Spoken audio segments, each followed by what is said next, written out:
All right, we're in. We're live. I gotta kill some music. Boom. How are you guys? We're still waiting Music for dead. a couple of people to connect here. Haven't heard from Bunny tonight. So 012. I Yeah. heard it heck second. You what? Yep. It's coming through clean feed. What? Discord. This thing changed. There. How's that? That better? Test, test, test. Yep, that's good. Coolness. If I had to guess, Bunny was taking a nap and she woke up late. Or hasn't woke up yet. Yeah, and let's see. Jethro and Little Beaver are on the table. They're AFK. I bet you J-Rob's getting him some dinner. Well, knowing J-Rob, he's probably jacking off. Whoa! Whoa! Well, in his absence, would you like to give the disclaimer? 18 or older, get the fuck out. Yeah, but people should know that when they join the channel. They should get a little pop-up. Says so. All right, cool. Bunny replied to me, you'll be joining us.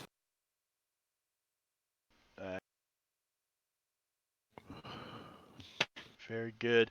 So H.G. Willikers, he was here in spirit last week, so he's missed out on a couple of weeks. We'll try to get him caught up. You guys Well, could. unfortunately, I don't think he missed too much. Yeah, actually, I could share some story entries with him and.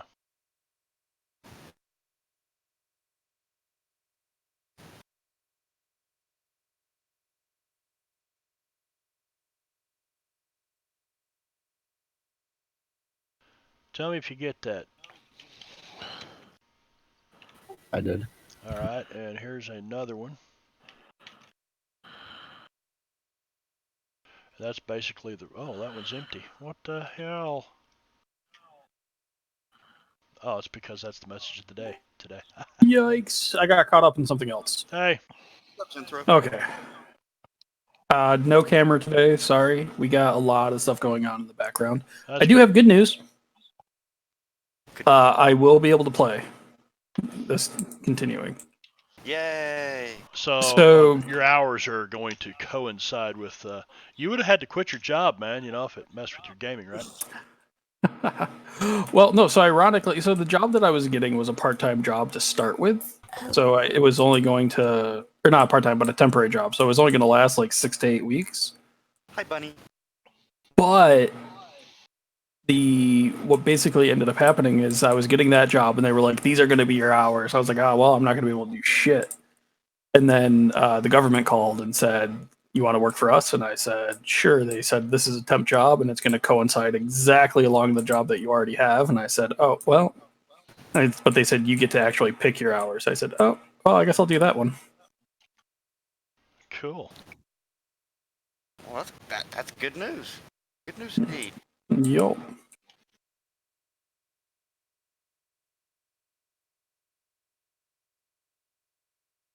Who are we missing from the table? Anybody? We're missing Paloma. I thought I heard Bunny. I'm, There she is. Lagging. Or not lagging. My Steam is just loading. Sorry. Your computer's being slow. Gotcha. No, Steam is just being Steam. That's what's happening. Steam's not steaming. Yeah, that's why I'm glad I never connected Steam to my Fantasy Grounds. I'm like, why? I never did either. I don't even have Steam. Why not? I'm a bad gamer. How do you play all your games? I just push the button for the game. Like, click. You know, on his PS. I want to play Fantasy Grounds. I click Fantasy Grounds. And if I want to play video games, I get on my PS4. Yeah, correct. On my computer, I only have one game, and it's Solitaire. Also, The Outer Worlds. Minesweeper. Not too long ago. I like Fantasy Grounds to Steam because usually during the winter, like when I picked it up, I got it all at like 60 to 70% off. Well, from what I've seen, for the most part, the sales on Steam seem to coincide with the sales that Smiteworks does. Yeah, Smitework does a sale. It's across the board. It's not just on Steam. I never heard of them just doing it on Steam. Well, I mean, even during like the winter and summer sales, you know, they'll have Fantasy Grounds at a discount, but it'll also be the same discount within a few pennies on the Smiteworks website. Yeah, they try to keep it in alignment, but it doesn't always work out that way. That's just my personal observations. It's not like I check every time it goes on sale. Liar. I did at one point. You ought to have stuff up on like DM's Guild for sale, and you know every now and then somebody will get something, then they'll return it, and they've bought it overseas, and when they return it, you actually lose 2 cents because of the exchange rates. Yeah. Bastards. Because the metric system, man. I don't think the metric system has anything to do with currency.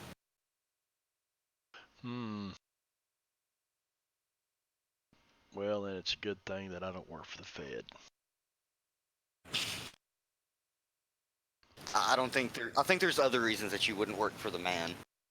Yeah, probably that too. All right, so no camp for Genthro tonight. That's okay. We can. We're already set up for that. I'm gonna do. No, by the way, welcome back, Genthro and Wicked. Missed you guys, and glad to have you back in the loop. But we kicked off last week with session 1 of the Flood, and basically, I need to retcon something right off the top. I said that you had taken the Wasatch line out here from Denver. No. Your characters don't know this, but basically the DM made a mistake, and the Wasatch line is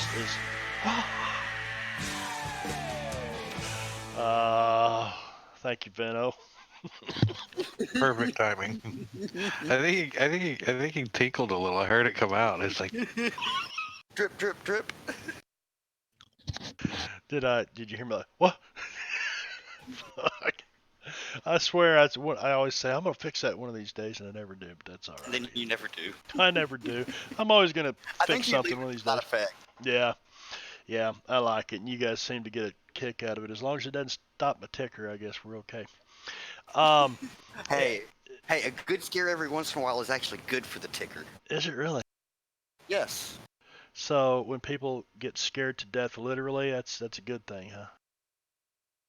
Well, that's in an abundance of fear. I'm meaning like the occasional like roller coaster, you know, somebody popping around the corner. There's a attorney in a town about 50 miles from here, and he was on the zip line over by where he lives at, and when he got to the other end, he was dead. Oh shit. Yeah, had a massive heart attack. So it can He happen. probably had heart issues. He probably had heart issues too. He had that oh shit problem with his heart, but well, sometimes you discover you have heart issues when A heart little too issues late. appear. yeah, Like a heart attack is an heart issue that you didn't know you had. Typically, right. Well, I mean that's why when you go on like roller coasters, they say if you have any pre-existing heart conditions, you shouldn't ride it. You know, it's the same sort of thing with a zip line. Right. So you just made a statement to contradict your freaking it's good for the heart shit, but yeah, it's good for me. I like it. It keeps me on my not really toes because I'm sitting on my ass, but Small doses of fear are good for the heart. that's 9 months, Veno. You've been subscribed for 9 months, buddy. Yep. Anyway, let me do. What was I talking about? What the fuck was that? Oh, anyway, retcon. Yeah. So the Wasatch line for the players, because your characters don't know that, is actually the railway that you found. Yeah, that you've just found the big hole that opened up, and I'll update Genthro and Wicked on that here in just a minute. But So you actually came out here on the Denver Pacific. And so I needed to retcon that and straighten that out. Something that you really got to be thorough with your reading, much more so in the So, Savage World stuff. so what you're saying is the map's right and you're just wrong. The map's right, sort of. Yeah. So this line's always been there. It's not like supposed to have been a surprise. Then we always No, the expected map it to the map I showed you is probably 6 months in the future from where you're at right now. Probably hadn't been drawn yet. So big damn fuck up. We're gonna roll right along. I'm gonna do a quick recap. So this is a message of the day recap. Yeah, go ahead, Vino. Sounds like Doctor Who may have paid you a visit Yeah, or paid us a visit. Doctor Who. Um, so the posse left Denver April 17th, and you reached the Denver Pacific line. I need to change that in here too. Caught the Denver Pacific westbound. Wow, I've got it in here. That's weird. For the city of Los Angeles. Made several stops overnight and explored the small towns through the Rocky Mountains and the high desert where Jethro gathered more and more testimony of strange happenings in and around the Great Maze. By May 2nd, the train rolled into, I've got California here, it actually should say Nevada, and came under attack by an Apache war band after the train kind of derailed. Why did the train derail? There's a great big fucking hole out here in the middle of the high desert, and Something went boom. yeah, something happened. And so the Apaches were kind of hanging around knowing what was going to happen because you guys, they thought would be easy pickings. After the Apache were fought off, party investigated the cause of the accident, discovering a mysterious set of train tracks running below the high desert floor from east to west. The posse descended into the hole and detected vibrations and a rumbling coming from the west. They climbed up out of the hole, made camp near the collapsed railroad tunnel to recoup before investigating the tunnel further. So you guys are making camp, and I've actually updated this map, and I'll reshare that so that you guys, everybody has it.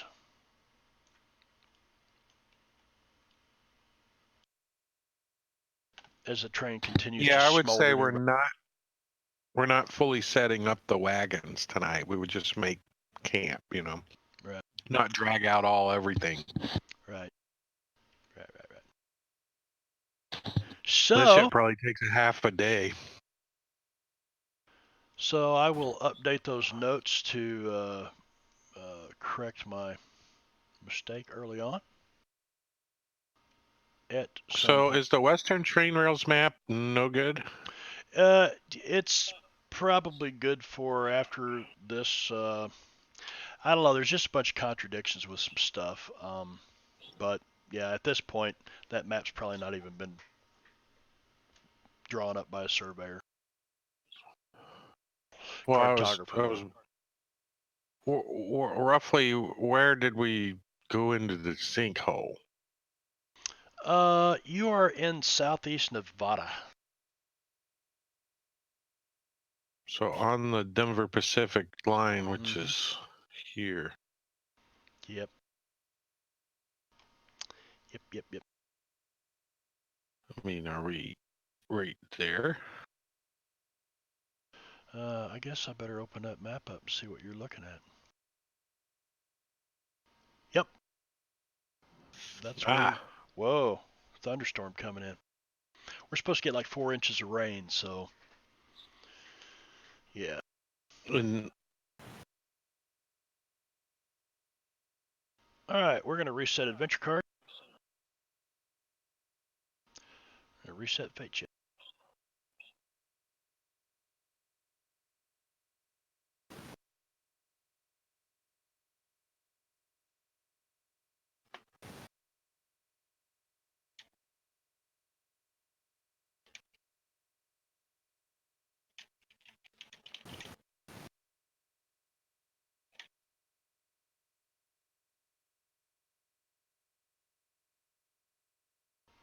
I'm looking for.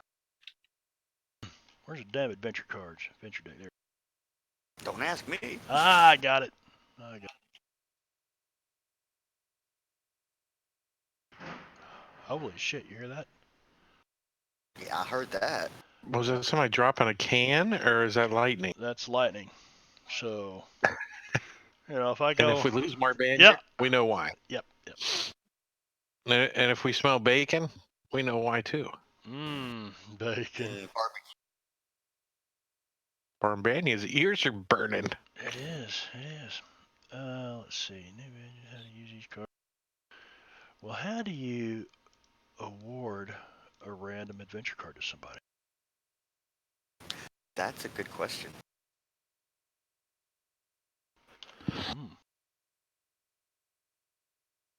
Well, I'm going to do it this way.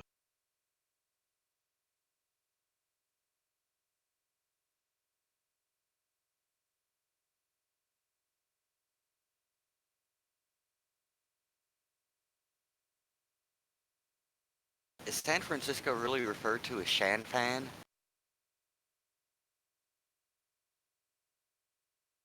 Yep. It's a huge settlement of mostly Chinese immigrants. Well, I knew the Chinese settled a lot in that area.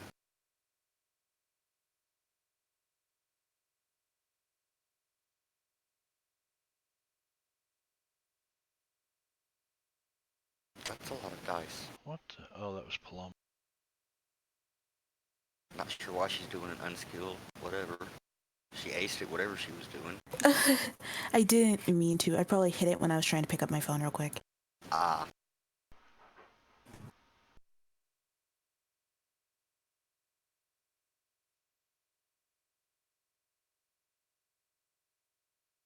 Can you imagine acing a D100?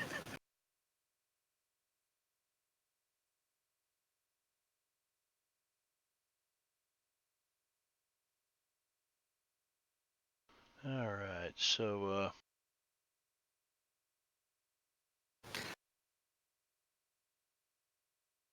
Wait a second. We're still missing somebody. Where? On headset, we're missing Little Beaver. Yeah, Oh, we're missing maybe Bear. he crashed. Did anybody ping him? He's on the I table. think I saw him on the table earlier. No, I meant, did you ping him on Discord? He might not I just- realize that he's not connected. I just did now. he's Okay. not in the AFK channel, is he? Nope. I don't think you had an AFK. All right, Timmons, there you are. There you is.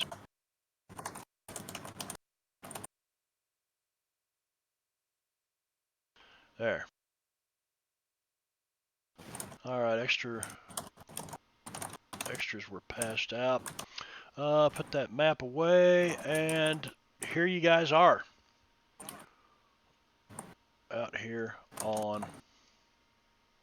in your little camp.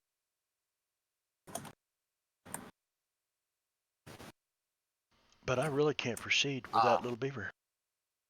Little Beaver sent you a message. He said he'll be there in a bit and apologize for any issues. Oh.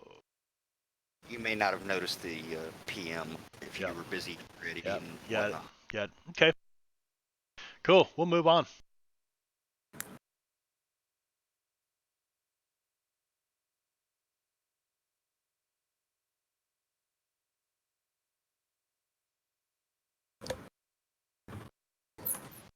All right, so you guys are in this camp. And you got this big hole right beside you. And the walking wounded are taking care of the wounded, and looks like they're trying to gather what's left of their belongings, and they're waiting for another train to come down through here. Which, somebody will realize this thing has had a problem and send something out.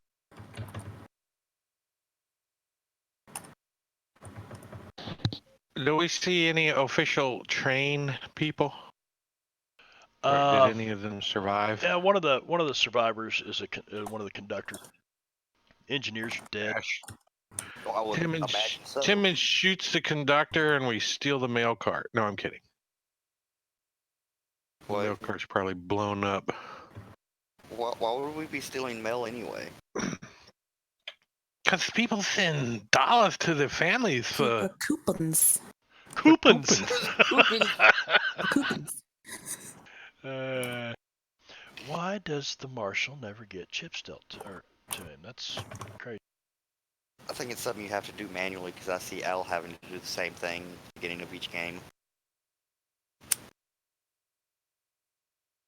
But you'd think there'd be an extension made for Savage Worlds that you could just punch a button and you get the,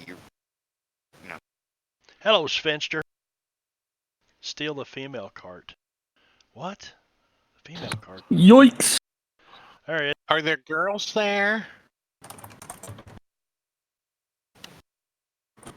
Yeah, sorry about that. Had a phone call that I had to take. It's all right. You were gone? yeah. Briefly. Yeah, that's good. Everybody's had phone calls at the last minute. No one called me. Wait, let me look. I called you a few things. Nope. I got a Twitch notification that Jingo's playing. Yeah, I got a storm warning. Go figure. I got some sort of news story notification. Jethro, did you get the? Were you here for the recap? I was here for a bit of it, but I got interrupted Yeah, okay. relatively quickly. All My right, bad. it's in the message of the day. If you want to read the recap, there's a few things that are not correct. Short version. Short version. We were going along the Denver track Pacific. and train on that line, yes, heading towards Los Angeles. When suddenly there's a big explosion and the train derails, and then we're attacked by Apache Indians. What the fuck did Jeb do this time? Well, there wasn't a really an explosion. I mean, there was. I mean, when this train is being driven by ghost rock for one thing, and when it derailed and the engine hit the ground and exploded, that's where all the fire and shit came from. So the hole was already there, and it pulled part of the track into the hole with it for 100 feet back away from the hole. So from where the track starts to get all fucked up, it's another 100 feet, maybe 150 feet to where this big hole is, and the engine derailed way back there about 150 feet away and slid forward and exploded right up close to this big hole in the ground, and the train derailed behind it. All except for the livery car, because I knew that I would have some very distraught players on my hands if the horses and wagons were all destroyed. Kill more horses. Freaking Bunny's gonna murder you.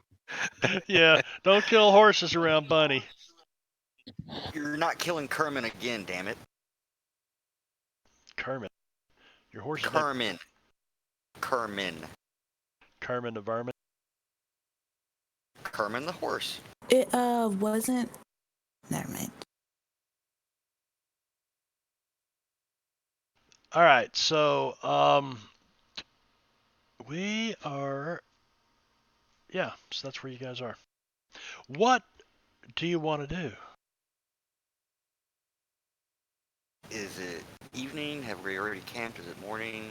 It is. I updated that. It was 4 p.m. when the train wrecked. So it's probably like 5 p.m. I will say it's 6. And it is in April, so you got maybe another 45. May 2nd. Oh, May 2nd, yeah. So it'll start getting dark. Yeah. Well, it's Arizona time, so they don't observe daylight savings time.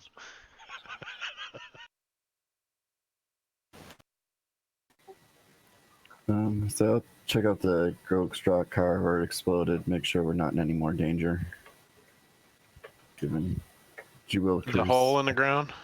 Yeah, I was like, it's all. we already went it's down in it a hole. little bit. Yeah, you guys went down, and HG went down with them last week. And I think he's the one who was like feeling the rails and shit, wasn't he?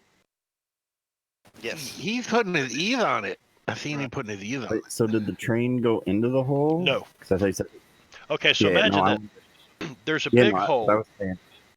There's a big hole that collapses underneath this railroad, and it pulls a bunch of the track for 150 feet back away from the hole. It pulls it and kind of separates it and throws it all over the place. So it's 150 feet where the engine derailed and slid through the dirt, like right up next to the mouth of this big sinkhole that's opened up, and that's where the engine exploded, and the train cars kind of piled up along behind it.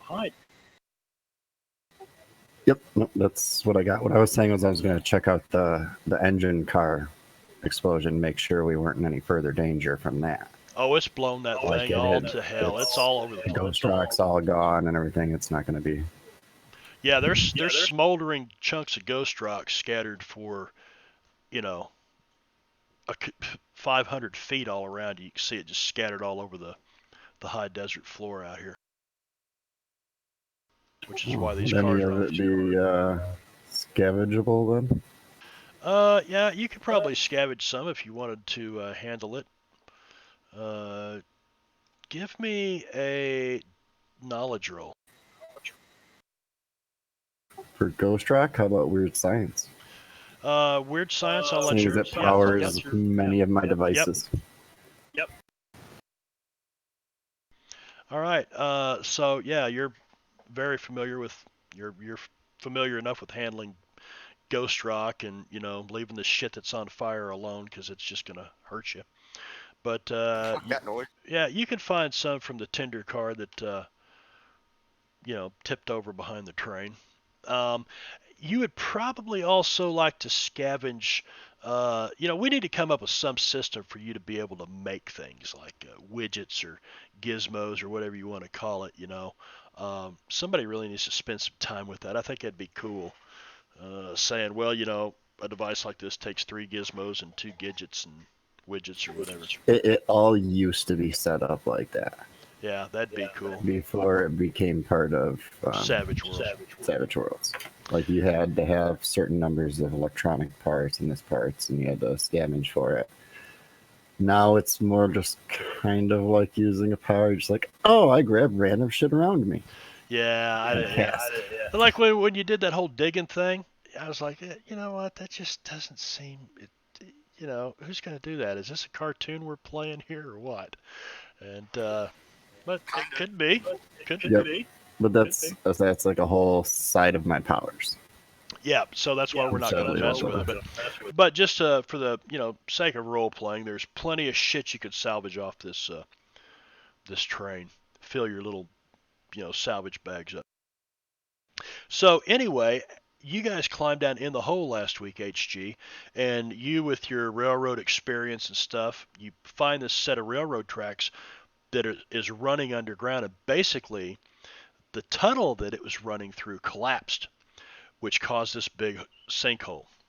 And you kind of feel the rails, and you could hear this rumbling off to the west where the tunnel is open, but where it's caved in, it's filled in the tunnel to the east. So there's only really one way to go underground here, and that's west, where you can, I don't know, you're just hearing some noise. It's very distant down this tunnel.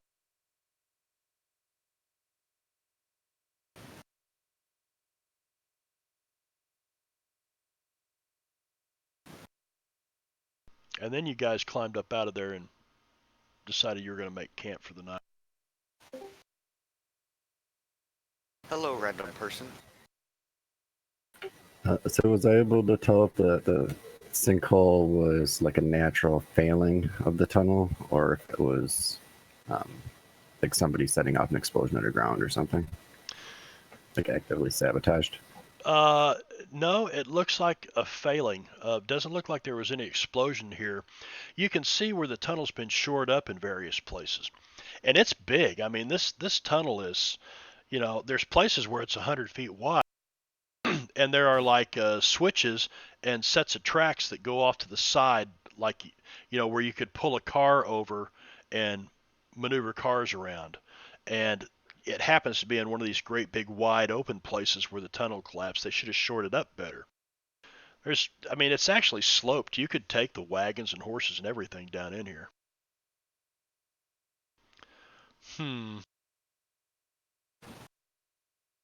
Only problem I see with that is if there is a train or something big moving on the tracks, we won't be able to get the horses and the cart and whatnot off the tracks quick enough. That's what I was saying. It's pretty wide. It's wide. It's Okay.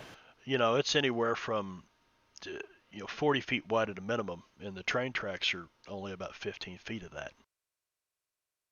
Oh, okay, that's different. Yep. And you guys can all give me notice rolls if you wish.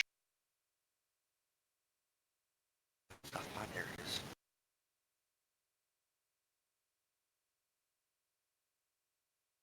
Yeah, right. So Paloma and Jeb, Paloma, you're the first one to notice that there are some footprints like along the sides of the track, and there's obvious sign to you that men have been walking up and down beside this track, and Jeb, you eventually notice it. Jethro, you eventually notice it as well.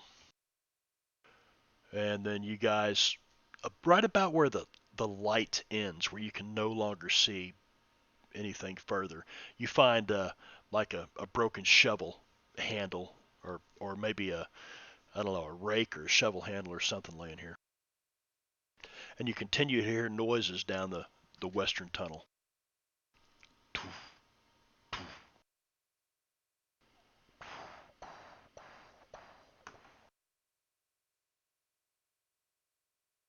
Sounds like a train, or maybe some sort of excavation. Not sure. That was more like a question to HG or whoever wanted to respond in the party. Yeah, shit. I never had Darren roll for perception half the time. Yeah, his passive perception was just so high. It didn't really matter. Well, we'll probably go back to those guys over there in Waterdeep one of these days, but all up to you. Or, hear me out, we could always transfer those characters into Savage Worlds. Just a thought. Those guys are like level 6 or 7, aren't they? That'd be pretty tough to. That'd take a lot of it wouldn't be tough, but it would take a lot of work to transfer them over from a D20 system to here, all their spells and shit. No, the system's relatively easy. What you would do is the biggest challenge you would have is the races, and you would have Savage to do World setting of some sort. Right, but the Savage Worlds allows for the races to be set up fairly quickly. Like, I don't think there's like a Goliath style race or anything to that effect. Yeah, I don't have enough experience with building content in Fantasy Grounds with Savage Worlds yet. Sven getting ready for his Rick and Morty game in a little bit. Ooh, that sounds fun. Yeah. So anyway, that's what. If you like burping. Damn it! What the fuck are you been eating? Beans. You want some? Is that what that smell is? No, that ain't the beans. J-Rob? Technically, it could be. J-Rob with us yet? Yeah, I'm here. I just came in about 5 minutes ago. Cool. I'm sorry, guys. Hey, you're fine. Don't sound too good, man. Do you need to not, be here right now? No, I'm fine. Everything's fine. Oh, and I do want to point out that I don't think Little Beaver is supposed to have a fear level. I could be mistaken. I noticed that earlier. I don't know why he'd have that. Oh no, I'm a little afraid of beavers. They're scary. They can be ferocious if cornered. Because I'm making bees again. That's why I'm scared. If I had to guess, Marb, you may have been holding control while mouse wheeling through the combat tracker I at don't some see point. it now.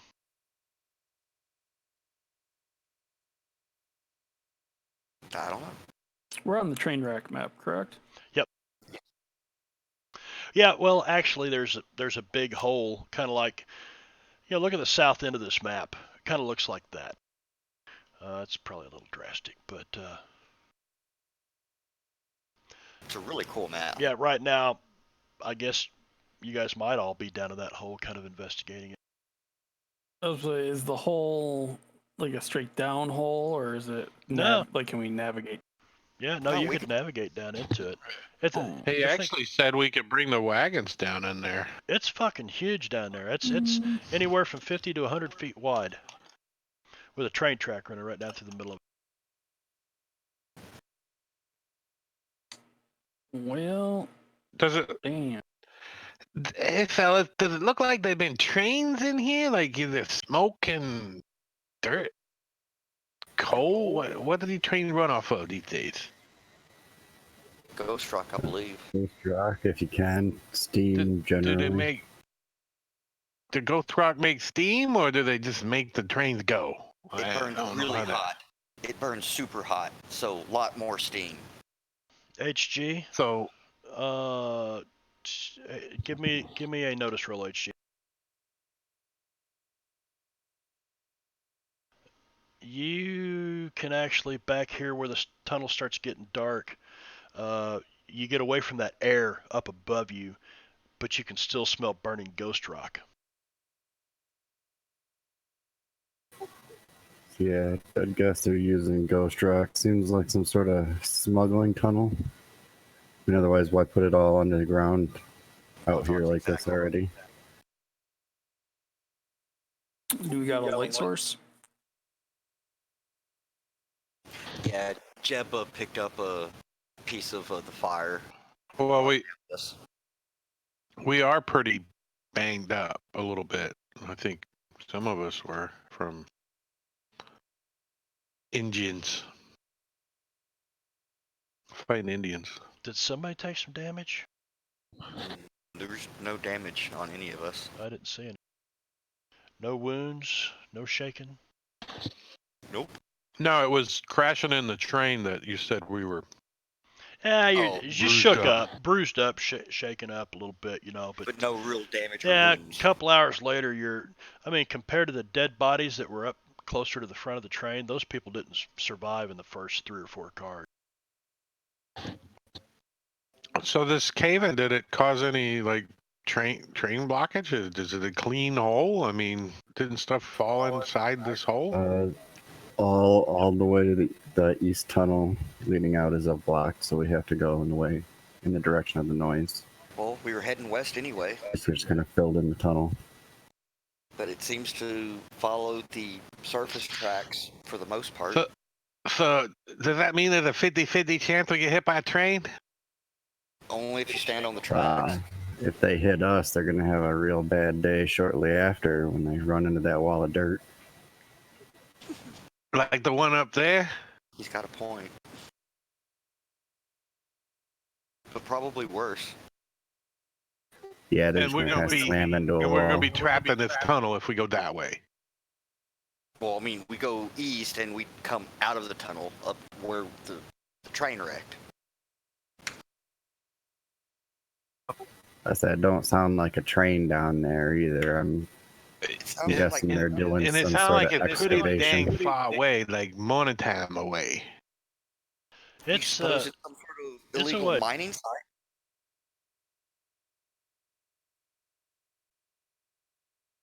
Suppose it's some sort of illegal mining site. Somebody up to something. I mean, secret train tracks. Maybe they're trying to blow the bottom out of a bank or something. Well, we were hired A to bank? we were hired to investigate weird things, so this seems pretty weird to me. Is this part? Is this what we're getting paid for? All right, let's go then. This looks like an accident to me. Somebody dug a train track underground. Who cares? It ain't no illegal shit. They got this shit What? going up in that big city. What's it called? New York? They got that shit going. Don't dig no underground train track if you ain't doing no illegal shit. Out here? Yeah, it's all rock and sand out here. Yeah, There's they bedrock. probably feet a What's day that? digging that tunnel where they could have been laying a quarter-mile track up above. I wonder what they're smuggling or what they're moving. So, someone put a lot of money into these tunnels to get up to some sort of illegal shit. Do we actually have a map of the area? Like a physical map, our characters? I don't think your characters have a map. I think we should have bought that map from that guy on the side of the road back there. You could search the train. Timmons, we've told you time and time again, that was a scam. It, bloodstains on the back of a napkin. Hey, conductor, I know your leg's broken all, but where's your map at? So you guys are back up at the top now, kind of sitting around this. You build your little campfire, get your mules out, horses out, wagons out, kind of arranging things, going through your ship. Timmons, you holler at this conductor, and he comes over and he tells you. He says, "Yeah," he said, you could find a map in the caboose. Oh, It was pinned which on the one wall. of the cars is that? Oh, It's way back there. The only other one up on the okay. track besides the livery cars. Well, who wants to go with me? Here, give me this lantern. It's gonna be dark when we get down there. Little Fang will get up and go Little with Fang? Timmons. Little Beaver, God. Uh, My mind is just, Addled. just a little bit, yeah. Give me everybody give me a notice roll as you're sitting around talking.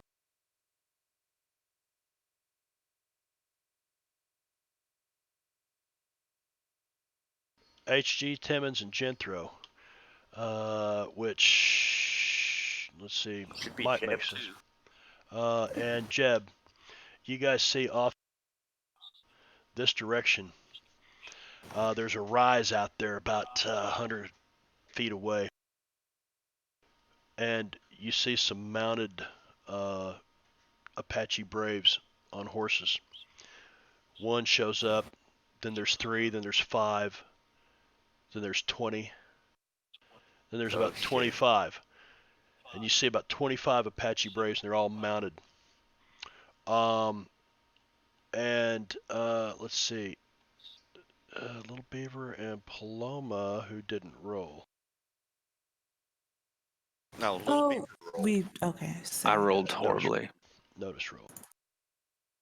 Hopefully, If yeah. All right, so Paloma, you would notice that the Apaches that had attacked the survivors of the train crash earlier, the train wreck, were most likely followers of the old ways because you saw no firearms. And right. these mounted Braves start moving toward you at a very slow walk. And most of them look like they have firearms, rifles. But they're not painted up for war, and they're moving at you at a slow walk on their horse. And not aggressive. Not aggressively. And as the Lakota, I mean that would be a Native American sign that, we're not charging in on you. You'd understand that. And they come about they get to about 30, 40 feet away, and they stop. All of them stop. And there are 2 in the middle, and they continue riding slowly forward. You get a better look at them now, and most of them are carrying rifles, lances. A couple of them have bows. The leader walks his horse straight to Little Beaver as Little Beaver turns around. And he's looking straight at you. And you notice as they get within 20 feet that that the other guy riding with them is a fair-haired man. He's wearing a buckskin shirt and moccasin boots, but his pants appear to be worn Union leggings. Those of you who would know what the Union leggings were, pretty worn out. And the Apache rides right up to you, little beaver, and stops right and says this to you in sign language.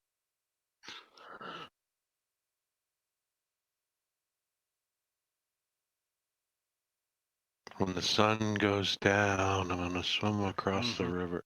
Oh, there's a joke there. I got one. I should tell it sometime. That sounds familiar. I don't know why, but it sounds familiar. Yeah, I It's a think I've joke. heard that It's a like joke. years ago. Tell it. Okay, you're on camera. Tell us the joke. I don't remember the joke. I just remember the punchline. Yeah. When the sun goes down, I'm gonna swim across. Oh, it was two guys on opposing war fronts, right? And one of the, I mean, you could add anyone that Vietnam or on another side of the river, and one of them looks at the other one, and they're doing sign language, and he goes, "Are you airborne? Airborne?" And the guy's looking at him, and are you Marines swimming? Marines? Are you artillery? I don't remember the whole thing, but what it boils down to is when the sun goes down, he gets back. The other guy gets back and he says, "I don't know who those guys are, but he says when the sun goes down, I'm gonna swim across the river and fuck you up the ass until your eyes pop out." If you remember the joke. A long time ago. I hadn't heard that in a long, long time. Oh. I think my person that used to cut my hair when I was younger told that joke. Like over and over again. That's like the barber your multiple dad times. took you to. Every time you go get your hair cut, now, sonny, let me tell you this joke. Like This every happened to me back in Big War. No, it wasn't like that. Oh, the last one was a scout. The binoculars. The scout. This Indian then dismounts. You guys see him looking at Little Beaver and giving his sign language. And he swings his leg over the side of the horse and jumps straight down to the ground. And he turns around and motions to the braves behind him. 4 of them ride off to the northeast. One moves forward with a young elk strapped across the back of another horse, and he and 2 other braves remove the elk, and they take knives to it, and they start cutting this elk up. Little Beaver will respond to this Apache with sign language, stating, my name, Little Beaver, and pointing to Paloma and saying, this is Paloma. We thank you for the meal and the tale. I want to know what this looks like. I mean, like TALE, not what you're thinking. Oh, okay. That was like. Tatanka. It was like tail. So What the hell did he just promise them? Diablo Bob sign language. Yeah, you're getting the sign language here. It's the Apache trying to communicate with the Sioux. There's your sign language, Bob. Okay, Vin, for you, when Little Beaver is saying his name, he's grabbing at his crotch, Oh boy. and I think and making, like, say his index fingers and middle finger, he's got those together sticking out, and he's like, doing these really exaggerated hand gestures. A lot of, tapping on his chest, things like that. Shit you probably just wouldn't understand. things that I really, as a person, am making up as I go along right now. Little Beaver will turn around and address the party. Um, this is Red Wolf. We are on Apache land. We are unwelcome. Must leave or suffer. Well, it's not exactly like we wanted to be here.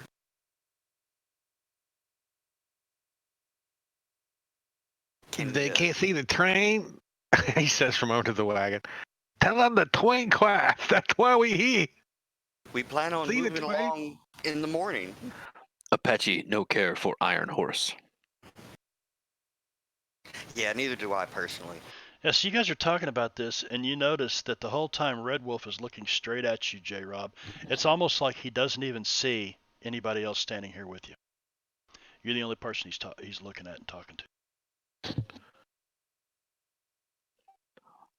Might be best if you don't speak. Let Paloma and Little Beaver do speaking. We will sit.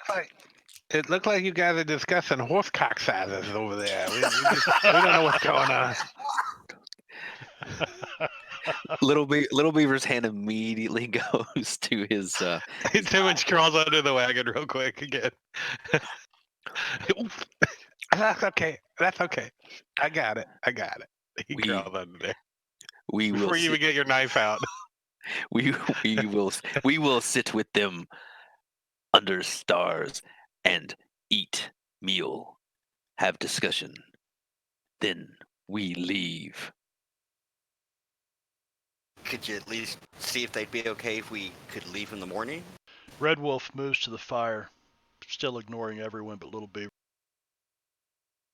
And he sits down right beside the fire.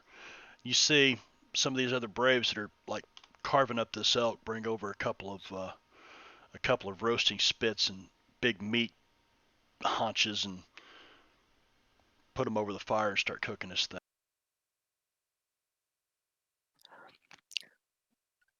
Little Beaver will ask.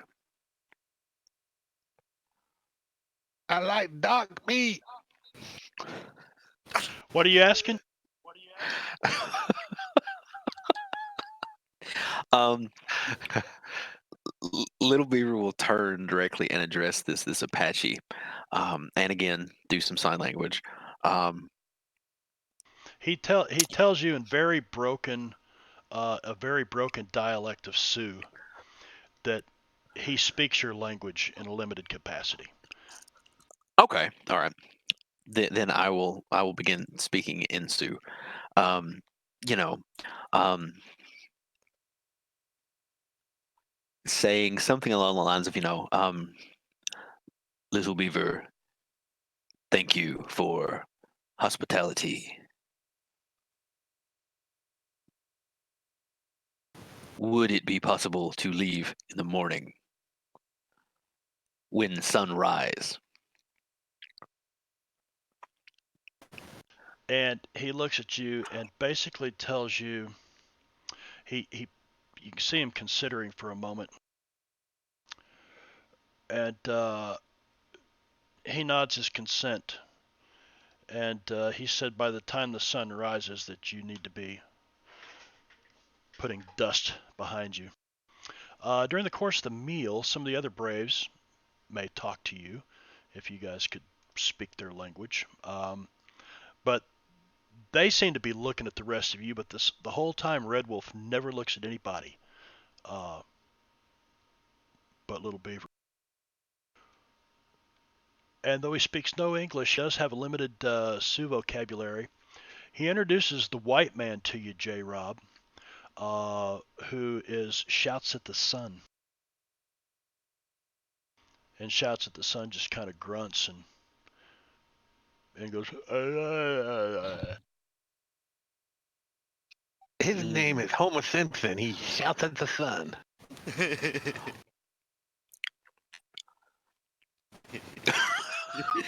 Shit. Oh my god.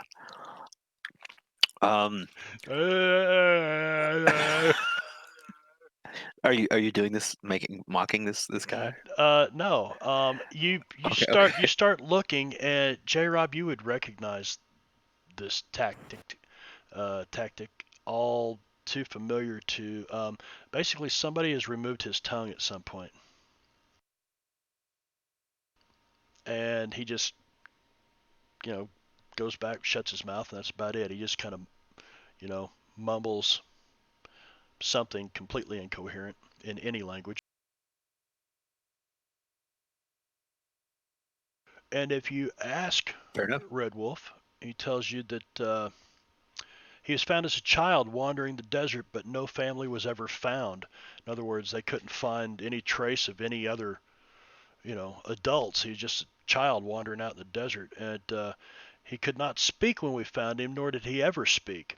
Some years ago, he encountered a band of Comanche. Like always, he would not speak, and the Comanche took it as an affront, and they cut his tongue out. Since then, he sometimes wanders into the hills and shouts at the sun. They are not words, though, for he has no tongue. And that's what he tells you. All right. So Little Comanches eat tongues. That's what Timmons got out of that. He can understand Sioux. Yeah, you guys wouldn't understand him unless you can understand the Sioux language. You wouldn't have understood what he said. It's sign language, right? So he's like cut tongue. He's pointing at his tongue. Oh no, they're talking. Well, it's a combination because he's got a very limited vocabulary in the Sioux language. So between the sign language and speaking, the two of them are kind of figuring this out. So he shares a meal with you. You guys start eating on this elk and stuff. I would offer him some of my hardtack as a Peace offering. gesture of yeah. Goodwill. Well, he takes it and he looks at it and he smells it. You see him shove it down in his little possibles bag on the side of his belt.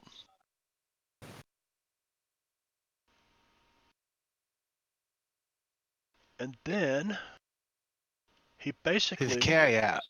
He's got a carry out bag. J. Robbie tells you that that Blackstick, is of his people, but they don't all believe in those tactics like the followers of the old ways or whatever. And they are attempting to use diplomacy to keep people off their land. They think it's a better approach at this point. Now, don't forget, this is 1879, and Geronimo and the Apache Uprising wasn't until, it probably started 5 or 6 years from this point in the future, just as players, so you can get a reference in time. And then he says, he tells you that the iron worm, like the iron horse, crawls below the desert, and it is a foul omen. And the medicine man said that one would come to fight the demon. He would not be Apache, but he would be of the people, and this they could not make sense of at that time until now. That this Lakota brave, as large and imposing as Little Beaver has come, and they know what it must mean. And then when the conversation is over, he says, in the morning you must leave and do what the Great Father has sent you here to do. Find this iron worm, defeat it if you can, or drive it away, as long as it does not come to devour us. And with that, he stands up and he mounts his horse. And they all get on their horses and they turn and they ride away, unless you've got something you want to ask him.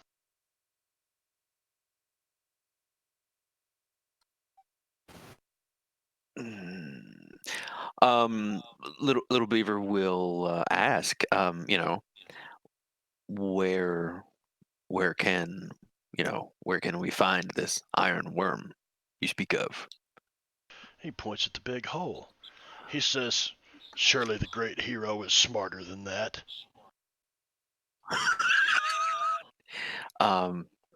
Little Beaver looks over at Paloma because he knows she understands everything here. Yes, but he never talks to her.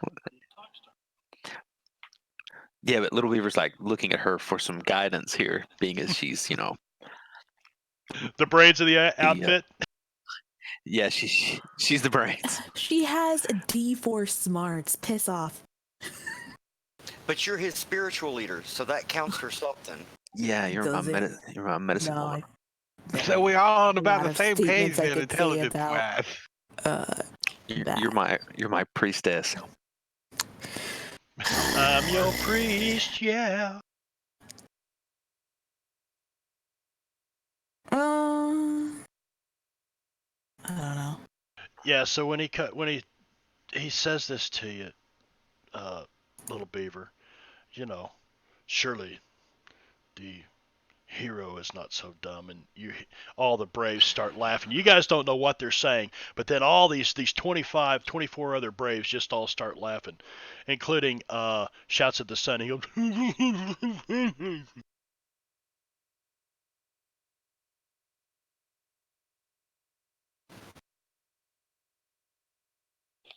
Little Beaver looks at So this they're guy. being disrespectful? Now we know why they call him Little Beaver.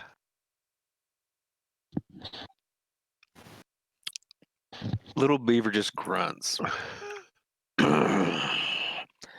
And he looks at this Apache and he says, Little Beaver and group,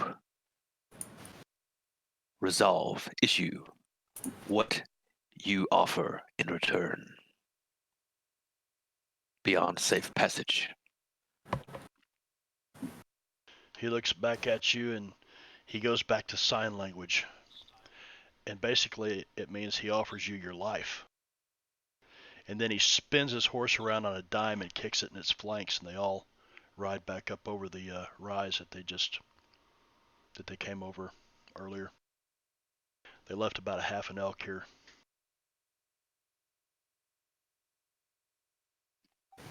Okay. Little Beaver will spend some time relaying pretty much all of that to the group. Basically, we can either hightail it out of here as quickly as possible, or we can search out this iron worm and defeat it, Or drive it away. or drive it away. So the one underground they call the Iron Worm, and the top they call the Iron Snake. I don't. Is it? Cause we think it's a train, right? They think it's a monster. No, A it's big obviously a worm? Mustang. Like the horse. I was thinking more like the car. That's what I said. Like the horse. What the hell's a car? I know. An Little Beaver look- 1879 Mustang T-Bird. Little Beaver looks at you all and says, white man's iron things are an abomination to great spirit. I don't know about that, but I wouldn't mind getting me a look at that there underground train. So I don't know if our friends here are going to survive a hard march back. I mean, do we have a whole bunch of survivors with us? There's a few. Yeah, but they've gathered their bags and they're kind of hanging out by the caboose. They're camped out in the caboose and around it. They know there'll be another train along within a day or two. At some point, they'll figure out this one didn't make it, and they'll send somebody. It would probably be wise to tell them to head east on the track and wait for them to run into the next train or something, so you can warn them before they get up. There you go. All right, so the conductor, who seems to have taken kind of leadership of this group of survivors, he heeds your warning and he starts gathering the people, and reluctantly they limp off into the east, to the northeast of the tracks. You know, I'm actually showing that D8 smarts. What? Did you remember to get the map when you back there? Yes. Oh, wow. Let's see. That's pretty. Let's see here.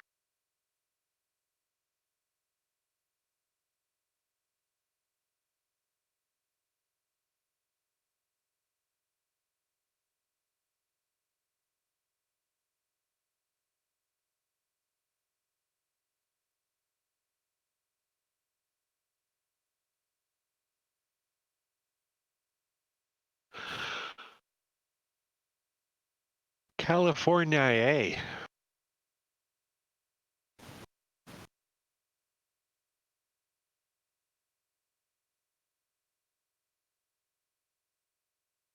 Virginia City.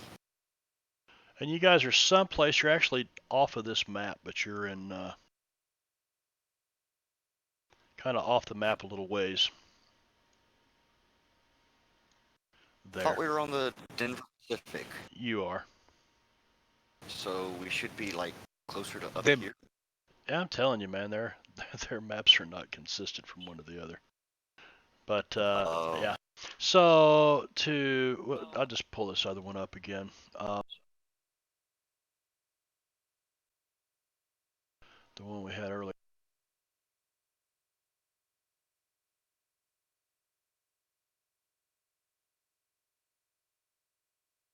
Look pretty consistent to me.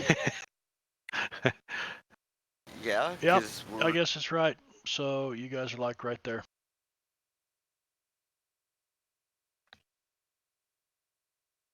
Knowing that you would have had to have left near Fort 51 and went the rest of the way by trail. So I imagine we're probably somewhere in the line between where it splits off and down here at Fort 51. Right there where that circle is. Just north of Fort 51 where the two tracks cross. Ah, okay. Yeah, now your players don't know that. Your map obviously doesn't have that on it, but so that's where you're at on this map. That you know what I mean? You know what I'm saying, Bern? Yeah, I see what. Yeah, I see where we are now. I'm good. Yeah. Okay. Yep.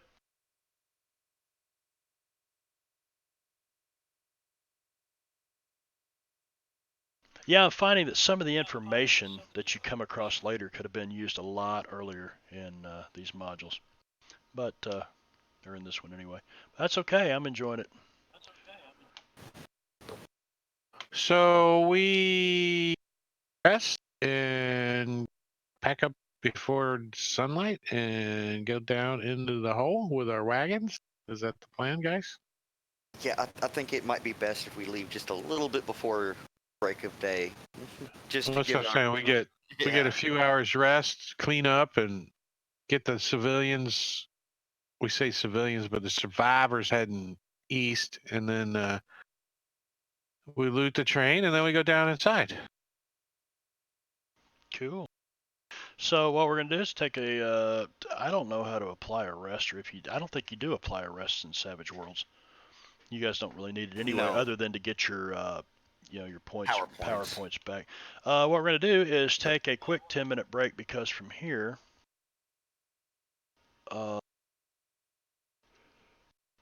we will probably run the rest of the night and maybe even get through what I would call, well, it's plot point 1, chapter 1, plot point 1, whatever you want to call it.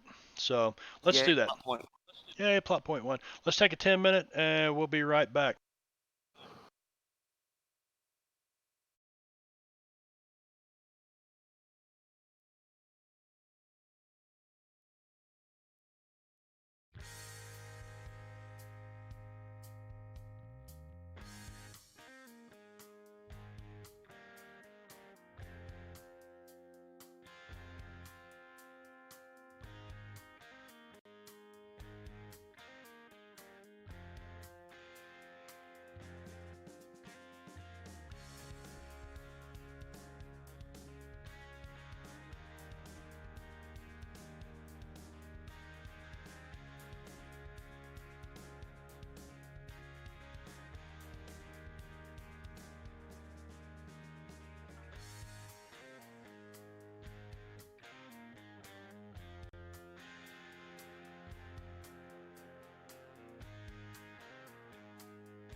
We're back.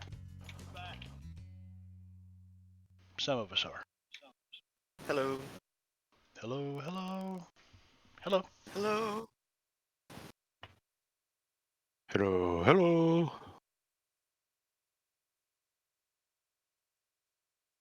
Okay, so 5 a.m. the next morning.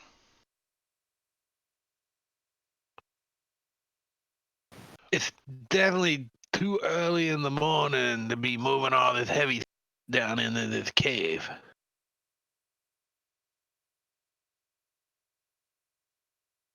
That's what we're doing, right? Yeah, Correct. it's going to take you a little bit of work, but not much. I mean, it's pretty much just a slope goes right down into it. There's a couple places you got to, rake some Might be a big bit stones away or something. Might be a little bit bumpy. Yeah, but you can get down there.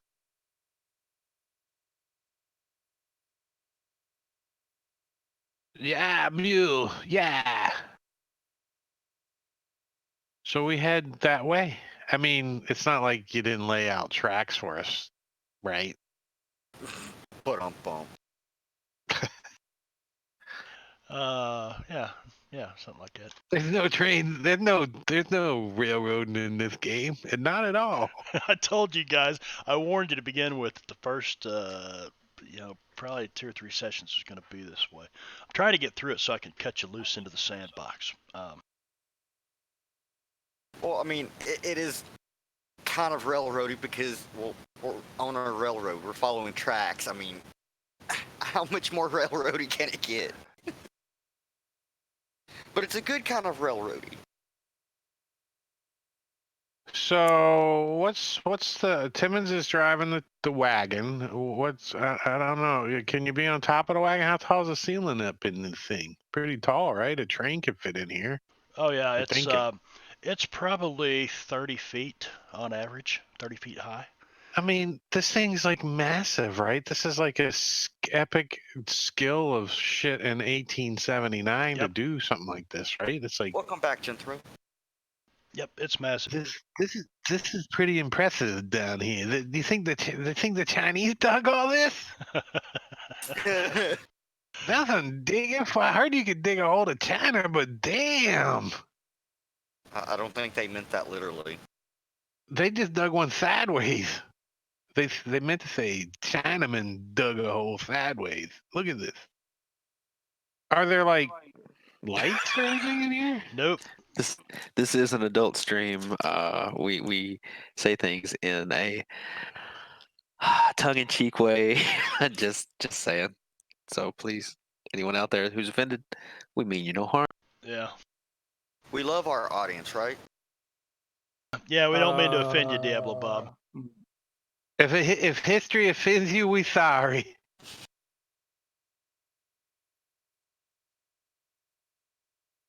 So Okay, so are there lights? Are no. there lights in here? No. There are not lights in here. Pitch dark. Pitch dark, but you can see where this has been shored up, and it's probably not. It's probably between 30 feet wide and 50 feet wide. But in some places it's big, like where this room collapsed. This room looks like it's probably a turntable. And HG would know this for, rotating a locomotive engine. It's what I mean by a turntable. For I do. in a roundhouse. So, and evidently they didn't get it shored up real well. But I know pretty sure Jeb has a lantern. We could light that and hang it on the wagon or something. And Oh, there's definitely lanterns in the wagon. We got it fully. That thing's loaded. It's a Winnebago. That's a John Deere, man. John Deere got their start building Conestogas and wagons. It's a shame there's no cantrips. Just snap my fingers and there's a spark. Yep. We got over $1,500 in that wagon right there. That thing's loaded. Well, I'm sure we whatever have the money matches is. or something. So Jeb will light the lanterns on the wagon before we get into the really darkness. Okay, so you're And gonna hang yeah, some lanterns out on the outside of the wagon, like a bunch Yep. of gypsies. There's probably already lanterns hanging outside the wagon. probably, yeah. We put more so we can see better. Because Timmons is like half blind, I think. No, wait, that's HG. Timmons You- is just scared of the dock. That's all. The devils and dogs and shit come out in the dock, and this place. Everything's happening in the dock. Except the train crash.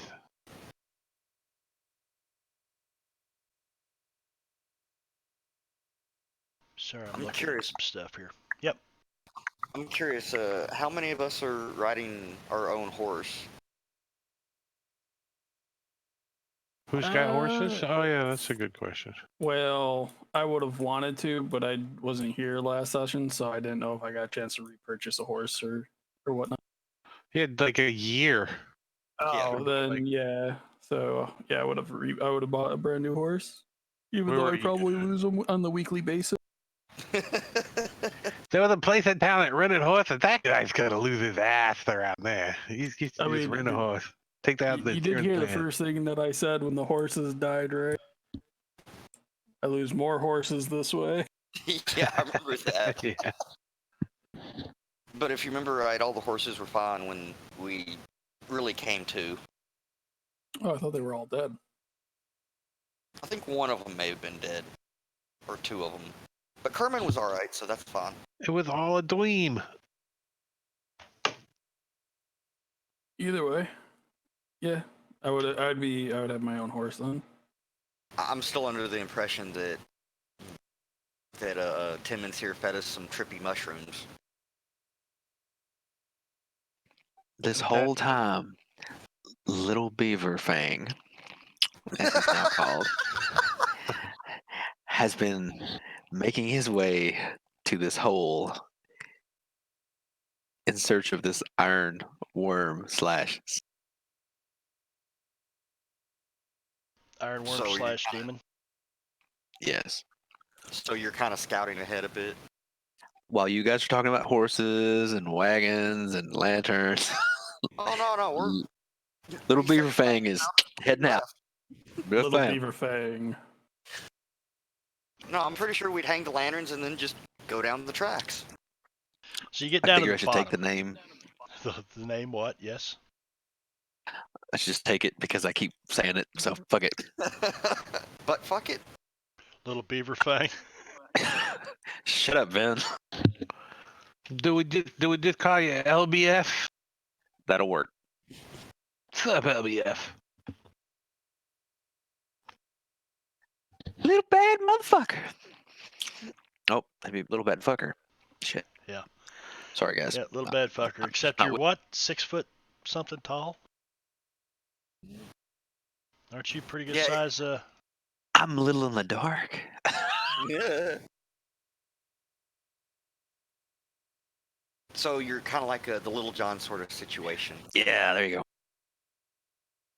All right, so you guys get the wagons. Takes you 30, 45 minutes or so. So by 6 a.m., you're down at the bottom of this tunnel heading west. And I take a Little Beaver's moving out in front. And I just noticed there is no... it says other. I thought it said, oh, there's order.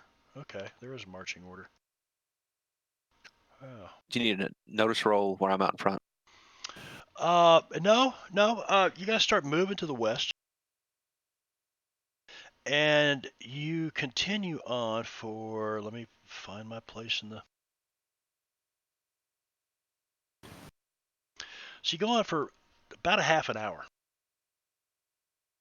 And the sounds to the west in the distance begin to get loud enough to where you can tell it's machinery of some kind. And you hear a couple of faint explosions to the east back behind you.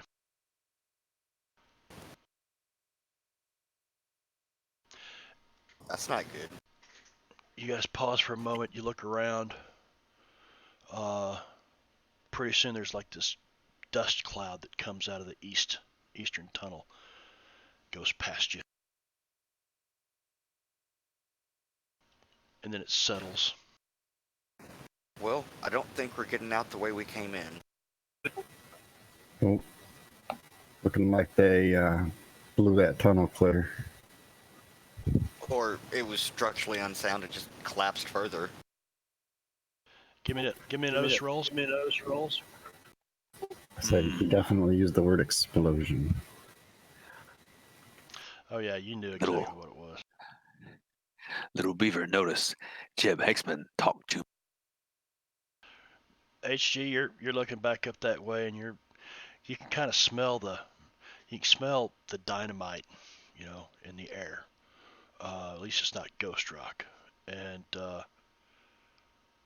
as you guys are standing around talking about it, HG, you're looking back up the east tunnel, and you see the tunnel begins to illuminate back there. Yeah, somebody's coming. We may need to get out of here. Well, we got two options. This is what I was talking about. Some shit like this gonna happen. And real quick, you're like, that's a fucking train, and it's coming your direction. Now there's room on the side to get out of the way. Mew, mew, mew, mew, Timon. Yes, we shall move out the way and. Can Timon suck his gut in enough? What are you talking about? The mule's got a bigger gut than I do. That's not saying much.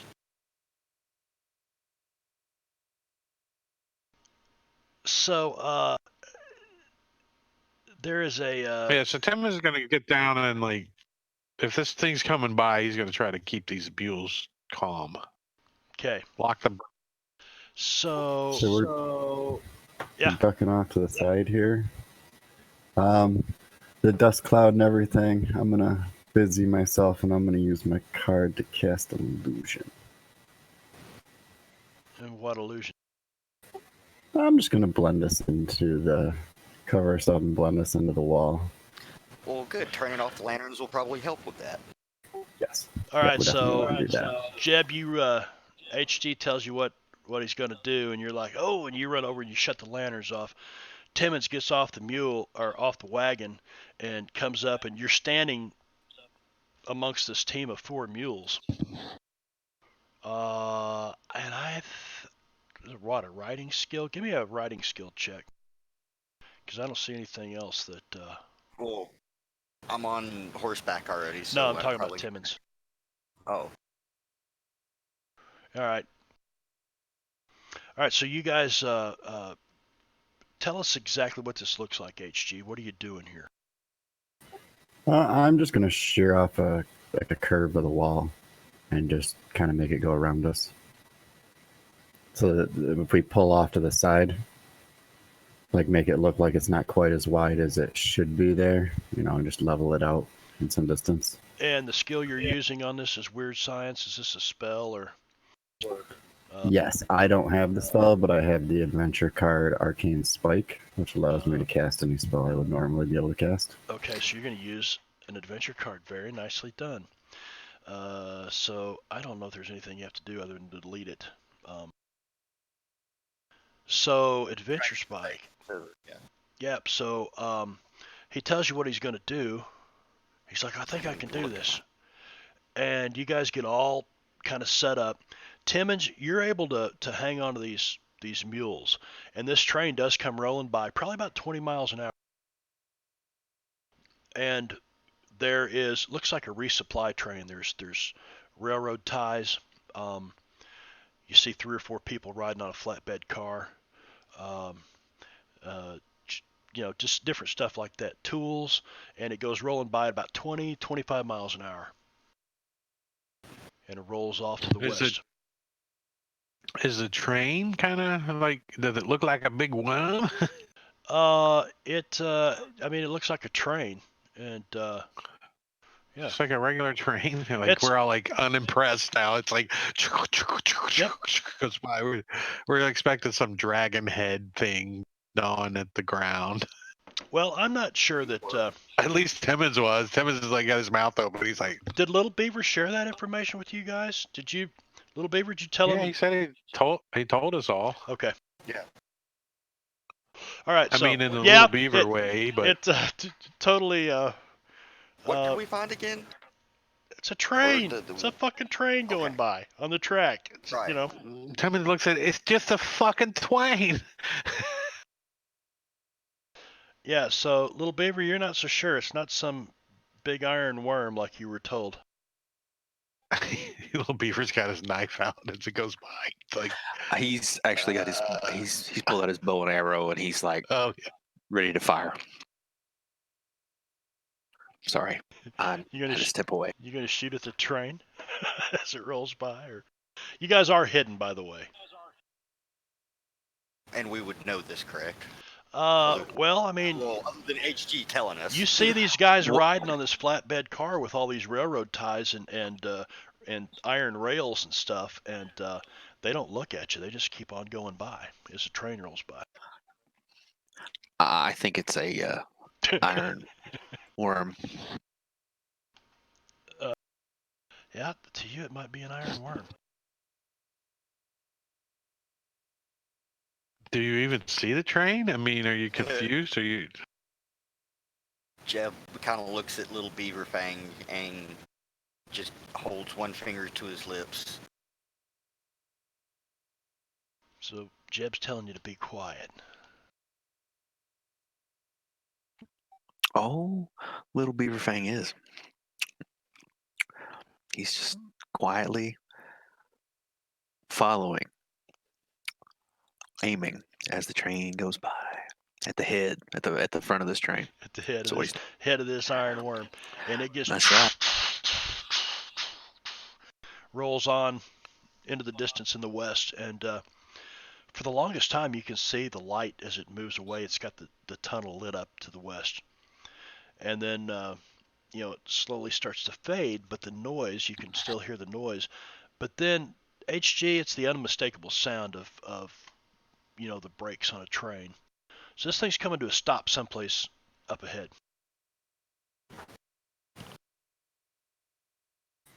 Looks like they're still constructing this tunnel.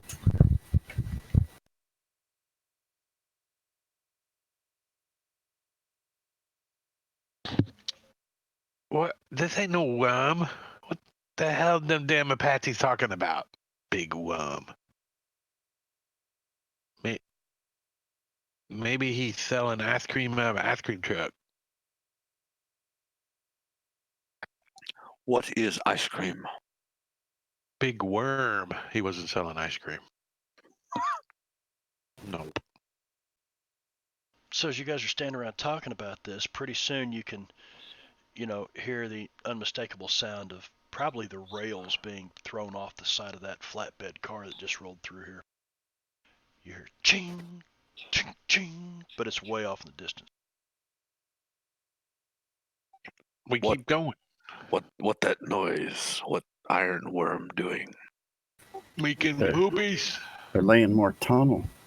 I mean, a secret job like this, they may be in need of an explosives expert. That could make me some good money. Or somebody that can dig pretty good. One or the other.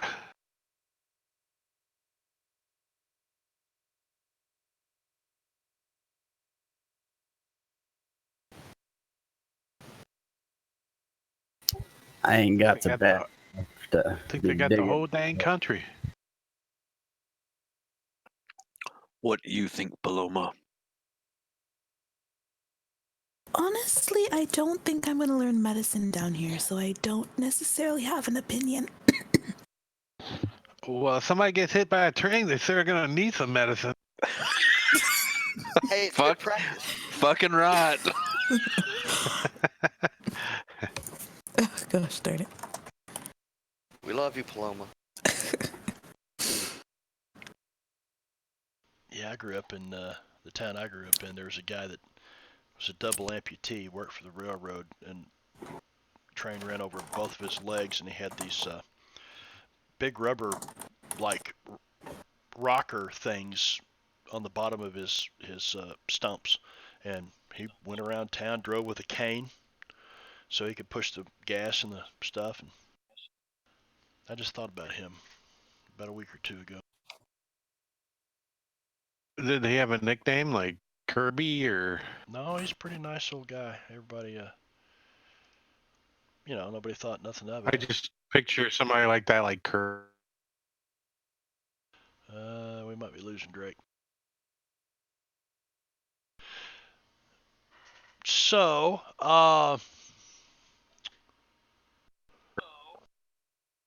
there he is. Is he back? Hello? There he is. You're echoing, I'm so back. he's back. You okay there, Drake? Yeah, what happened? Where'd you guys go? I was here the whole time. Second thing. I never left. I didn't go nowhere. Little Beaver think Timmons went spirit. Oh, you talking about just a minute ago? Yeah, no one goes there by them rocks. No, you're like spaced That's that out elk. 3 seconds. That's that elk that we had last night. The train has passed us. Yes. Yeah, we're still going that way. Okay. I gotta know, HG, have you guys got any liquor with you? You know, it's getting about that time of the morning. I would.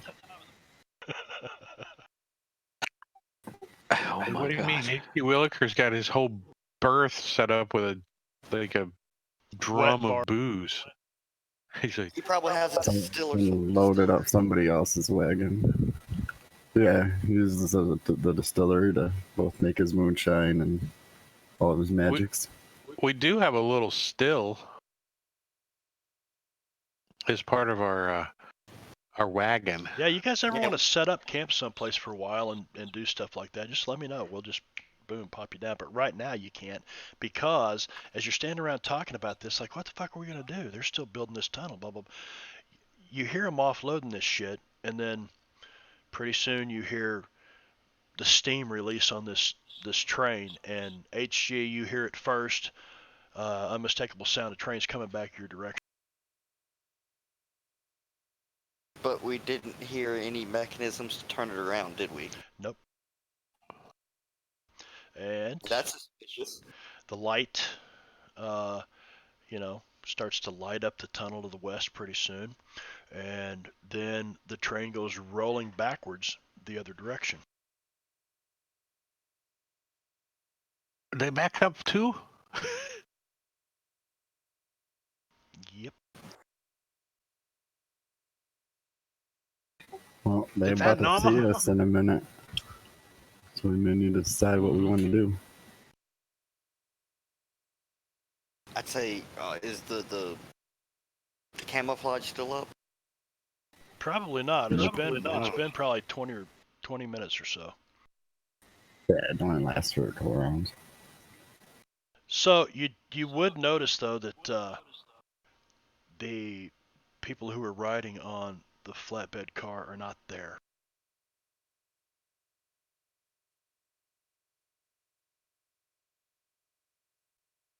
So we're all like hiding behind the wagons and shit as they go by again. We're like, Maybe they'll We don't think see we're nobody. rocks.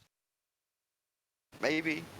You We guys, can hope. you guys see Maybe we turn this wagon around real quick, get going, and hop on that train as it's going down the tunnel and take it.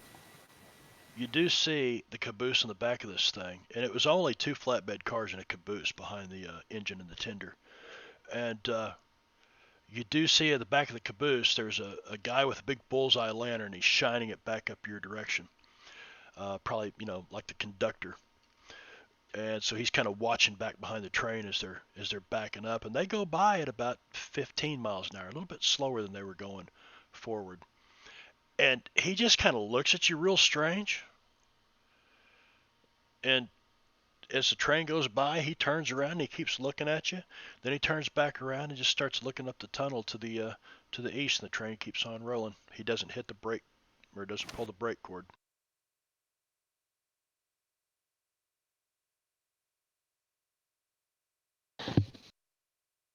I don't think he's coming back. I hope not. And Let's pretty see if we soon can the put light these fades. horses in.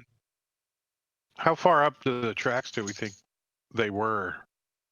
Sound and light. It rolls past you, and as it rolls past you, now you see the big light on the front of this thing, and it lights up the whole, tunnel where you're standing. You can see the engineer, and he's kind of looking out. It's the same thing the conductor was like, what the fuck is those wagons doing here?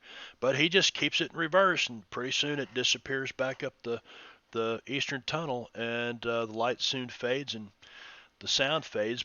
But as the sound fades, you can hear uh, and really feel it more than hear it. This rumble starts, this vibration in the ground, and you hear this, when it's coming from the west. And along with it, you can hear the sound of steel being driven.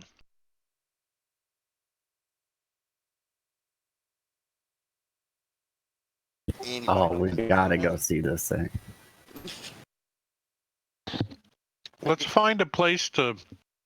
Yeah, that's what I said. Well, how far in that direction east do we think that noise and where they unloaded the rails and stuff are? Roughly. Give me a smarts check, Timmons. I said it couldn't be that far because they passed us. They're not going that fast, and then they Holy shit! unload It's it. an 11.2 miles. It's 11.2 miles. Actually, you figure it's, I don't know, probably between another mile or two up there. Is there a spot that's like wide? This is a good spot. We could leave the mules and stuff up here and then go up there and investigate. Yeah, if it's a really wide spot or something. Yeah, so you guys, Or there's is there plenty of them. Is there like an off cave or anything that we could like? Well, like I mentioned earlier, occasionally you'll see where the tunnel's been, dug out, excavated wider, and there's like even some like off rails that they can flip a switch and take an engine off to the side and move some cars forward. And so yeah, you can find different places like that and store your wagons and tie your mules up if you want. Yeah, And then go the rest of the way on foot.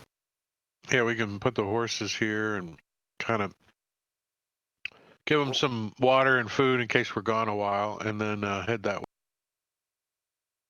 Okay. On foot.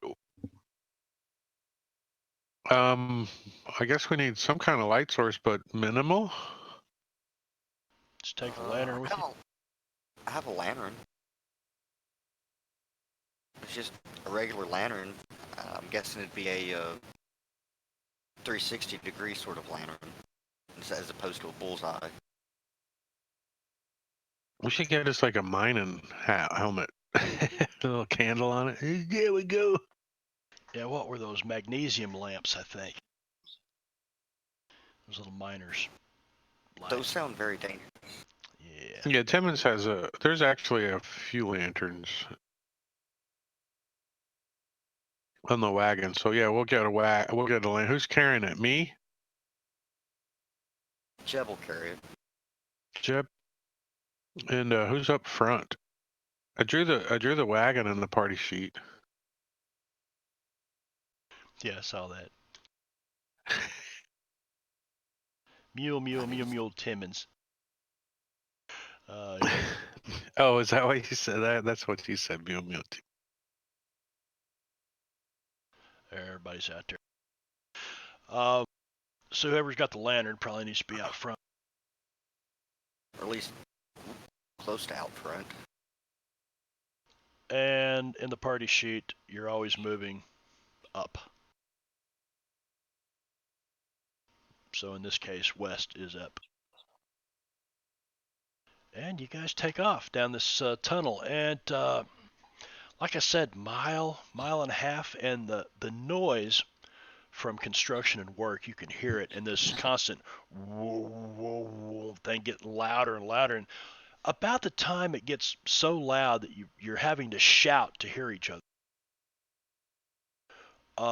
you can see some lights up ahead, about 50 yards from you. And you also see what looks to be a large pot-bellied stove just to the right of the tracks.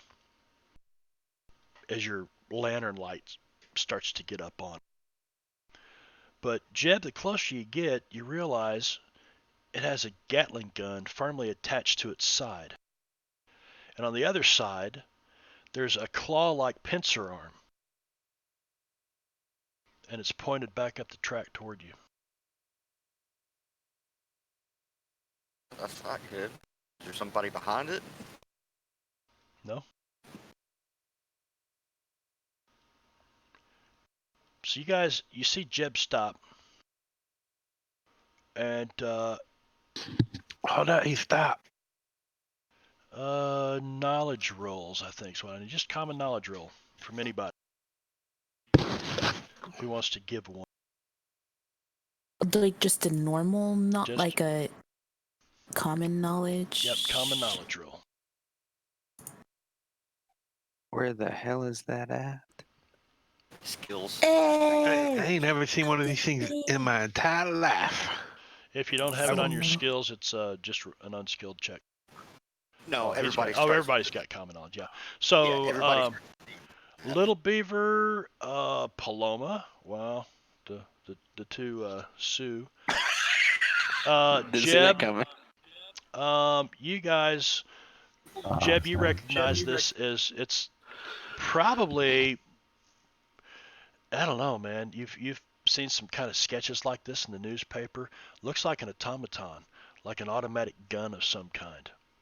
It's got like this head on top of the potbelly stove and everything. It's about 30 feet away from you.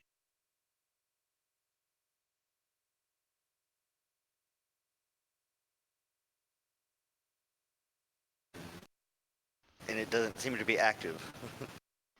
That's just pointing back up the eastern tunnel. I'm gonna dim the lantern a bit and tell everybody to try to be quiet. We're gonna try to go here with the, hopefully without disturbing that thing.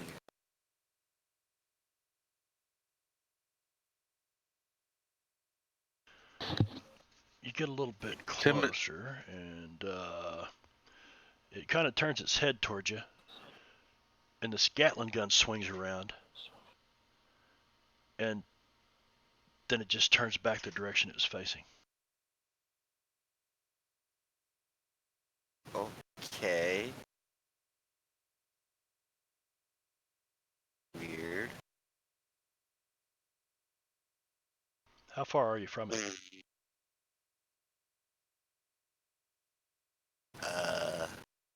Probably about 20 feet or so. I'm trying to give it a wide berth if possible. Okay.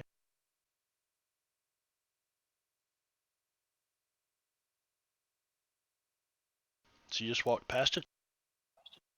Well, I'm going to kind of walk around it and past it, unless All right. there's another way that I can go here. No, you can give it a good 20-foot berth, and you just walk right past it.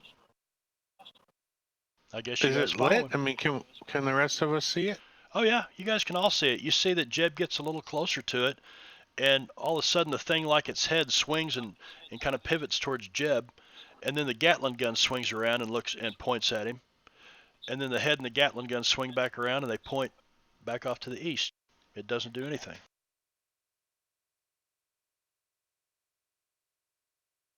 Is it big enough to have people in it? No, but Willikers, you get closer and you see the unmistakable sign of the Wasatch Company, Wasatch, Wasatch Line, and HG would know that it is owned by Dr. Darius Hellstrom.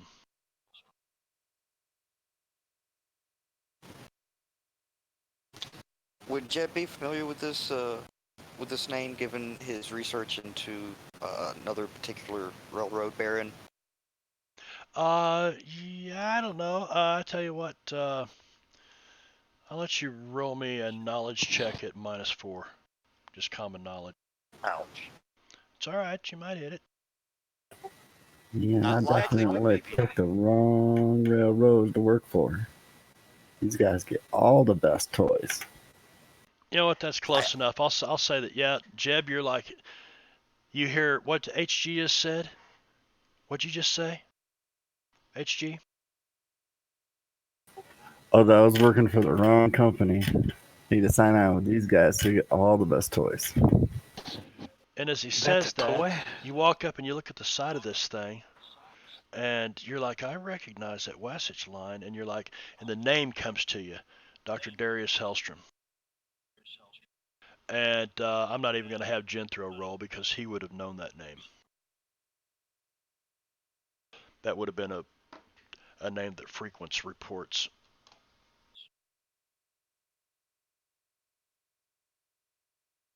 I don't suppose you could type that name in Fantasy Grounds, could you? It's easy. I got you.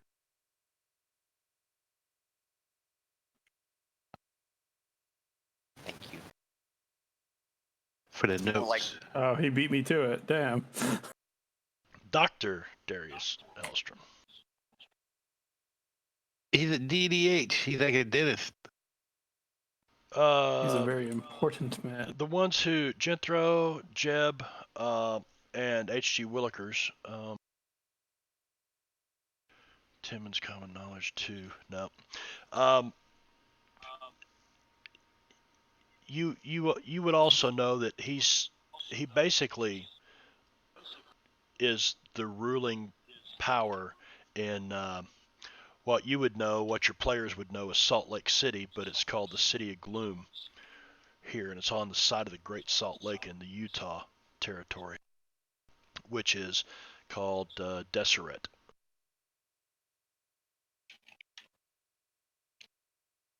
Is that correct? Did I get that right, Jethro? To be honest, I'm not too familiar with what he was doing at this point in time. I'm more familiar with what he was doing much later on. I think by looking at that railroad map, you guys would have come through the City of Gloom on the way here.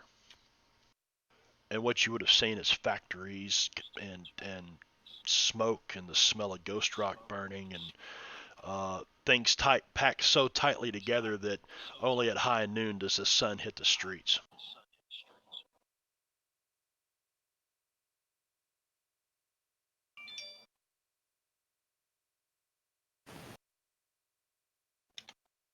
You do anything with the automaton? Can we get up to it? Tim is like, can I go look at that thing? Yeah, it's just Paloma there's will something start in it? sneaking over to it. Or not sneaking. No, how close you getting? bad idea, no. She's just slowly sneaking up towards it, seeing if it moves or not. Like, if it moves, she'll stop. You get about 10 feet away. At about 20 feet away, it spins its head and it turns its head right at you. And these glass orbs that are on the front of it are faced your direction. And you keep moving, and then the Gatling gun spins your direction when you get about 10 feet away. She stops moving, and she's like watching it really carefully. Jingo the Fool, raiding with a party of 9. Good to see you, buddy. Jingo, party of 9. Jingo, party of 9. And Babs, there's Babs. Woohoo! Oh, fuck. Yay! Oh, he got me. Thank you, Jingo. I got him earlier tonight. Oh. Yeah, that's real loud in my head. And it always has been. I don't know why I haven't fixed that. Thanks for coming over, stopping by. Good to see you guys. We are on session 2 of the Flood in the Weird West in Deadlands. Paloma has just snuck up. They have the party has found an underground railroad, a literal underground railroad, and they've been following this thing, and they found that they can see some work being done up ahead in this tunnel, and they've come upon this automaton, this like looks like a pot-bellied stove with a head and a Gatling gun. So Paloma's sneaking up on it, and about 20 feet away, the head spins and looks at her. She keeps sneaking. About 10 feet away, it spins the Gatling gun towards her.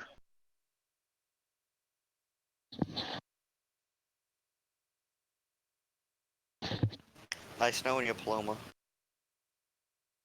We're gonna see how to make Indian pie.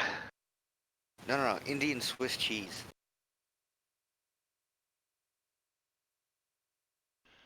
So do you keep moving forward? Paloma? Come on, Paloma. Go up and touch it. No, you go up and touch it. The entire group behind her is like, touch it. We're all like, we're all like, kind of. She'll try to sneak. She's staying like the same distance away from it, but she's like going like around it. Yeah. And then what?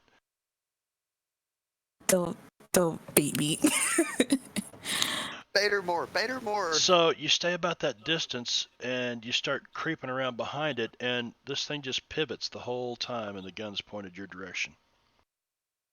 And she'll glance over its shoulder. It's starting to shake. Group. It's starting to vibrate. Just because she glanced over her shoulder? Okay, she's gonna run away.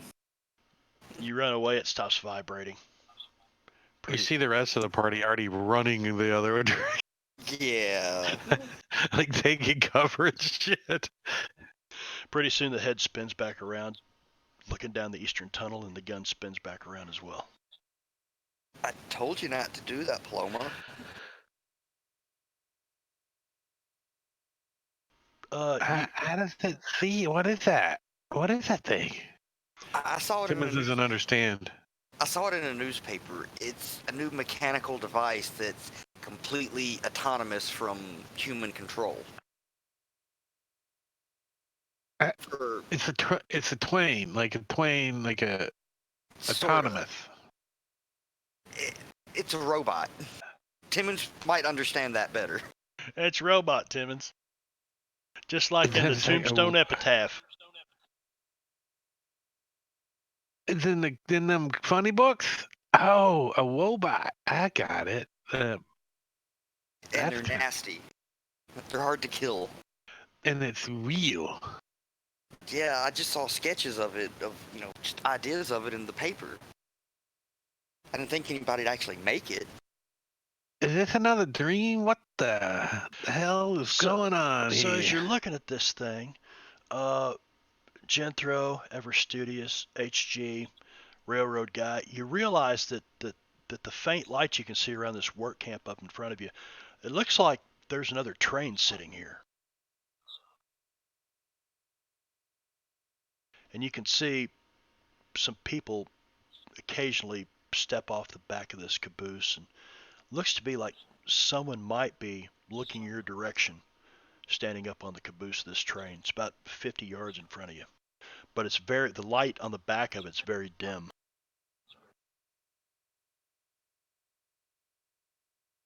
Let's sneak up there. Yeah, Jeb's gonna turn off the light at this point, if there's light coming from the place up ahead. Oh, we lost Wicked. Uh-oh. I thought I may have disconnected. Nope. He lost everything, looks like. Happens occasionally. So you guys continue to move forward. You douse your lantern. And as soon as you douse your lantern, about 10 seconds later, a bullseye lantern lights up and is pointed your direction. And there looks like 3 people in total looking back up the eastern tunnel toward you.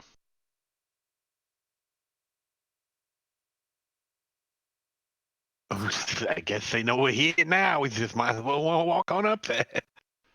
And that's your business. You hear this voice. We got trapped. We're trying to find a way out. Move forward. Keep your hands where we can see them. My hands are staying right on my shotgun, motherfuckers. And you see about 6 or 8 other people start popping out from behind this train up here.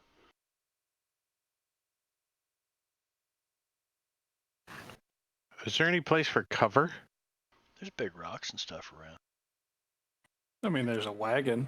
Come on forward. No, we left the No. wagon back. Yeah, Yeah, it's about a mile down the back. tracks. Oh, they're probably like stormtroopers. Can't hit us anyways. Yeah. Lasers and can't. Peep, peep.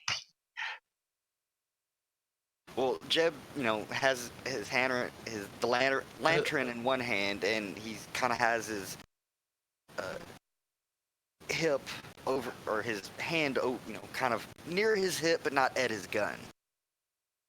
It's like, we don't want any trouble, guys. So you guys start to kind of reach for your weapons, and you hear this guy go, "Nope, stop! We don't want No, nobody not getting reaching. shot." No, I'm not reaching for it. It's near if I need to pull it. Come on forward into the light. Everybody be real easy. I'm curious how many folks are actually following Jeb at this point. Must be Wicked connected again. Hang on a second, my table's lagged. So good, he's getting back online anyway.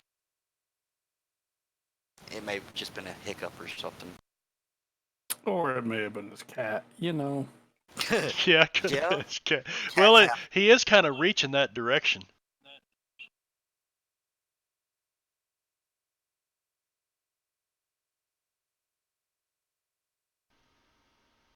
We got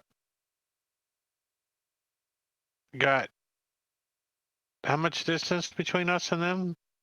Probably about 40 yards. Oh, okay. They're way on down there. And they're all lit up, right? We're still in the dim light a little, or has he got that light shining on us all? We're all spotted. He's got this great big bullseye lantern, big old bright thing, and it's shining. But yeah, you guys are all spotted. But we're all like trying to hide in the middle of this tunnel, like got weapons. Yeah. Yeah, well, we're gonna nice and Well, easy let's go. move up Go into talk to the them. light.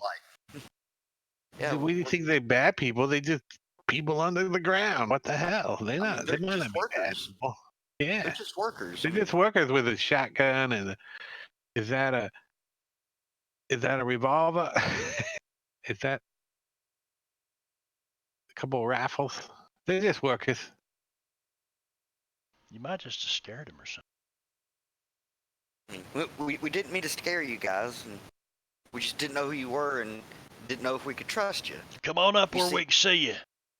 Yeah, we're coming. We're coming. No sudden movements, all right? I know how this works. I mean, it's not like we have a map that we can actually move our. Yeah, we move up. Yeah. Move up. So you guys, Everybody moving up. you move up, and Jeb, being a you and Jethro, Timmons, all of you guys, you're going to realize that,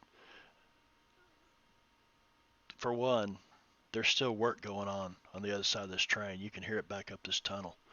That rumbling, that kind of whoom sound is on down the tunnel a ways. You can see some lights way back, probably a couple of 100 yards on down the tunnel. But the 6 or 7 guys standing in front of you all look extremely capable of handling their firearms. These aren't just workers. And now you're about 20 yards in front of them. All right. Well, you see, fellas, what had happened was some sort of cave-in or something caused our train to derail, and we found ourselves in this tunnel. You see, and the tunnel behind us where we came from collapsed. So we decided to move in the only direction we could, try to find a way out. Well, he looks at you and he says, "Oh, the train didn't say nothing about collapsing underneath the railroad. That's an unfortunate event, I'd say, right there." Indeed. Well, Yeah, more like shoddy workmanship. HG, be nice. And at this point, Genthro's going to take his hat off and dust and go. Bastards. And Dr. Hellstrom doesn't like shoddy workmanship. You long lazy do you think they're gonna be here bastards. for? And set up that beam. he says, well, Dr. Hellstrom, you're right. Doesn't like shoddy workmanship. but maybe you can talk to him about it yourself. Come on forward. I Don't will. make no quick movements. Just Is he- everybody keep calm. Nobody's gonna get shot. And he tells you, he says, I'm afraid I got to keep you in our protective custody until we get to Los Angeles. Shouldn't take but about another week with any luck. Just can't let word get out that we're almost there. Or we'll have every rival rail gang in the West descending on us like flies on cow patties. Don't Oh, worry, no, though. you'll be sending word to Dr. Hellstrom immediately. Oh, I will. And if you're not going to, And he knocks I on the will. door, and the door opens up, and you see the unmistakable figure of Dr. Darius Hellstrom standing in the back of this caboose looking right at you. And I'm going to proceed to go forward and go, Dr. Hellstrom, the agency would like to have a word with you. He's done And it this now. Indian over here needs some education and medicine. I still don't think she's going to find that down here. He's a doctor. Dr. Darius Hellstrom. Doesn't mean he's a medical doctor, though. There's a difference. He could have a doctorate in philosophy or something. Who knows? He just laughed. A doctorate in philosophy. Jethro, as you That's me, Dr. Timmons. I guess I'm educated in philosophy. No. What seems to be the disturbance here is what Dr. Hellstrom says. And this guy says, well, we got some visitors, Doc. And he goes, oh. And about this time, Jethro says, the agency would like a word with you. And he says, well, by all means. And he steps to the side, and you see another guy standing beside him here that looks familiar to you guys, to some of you anyway.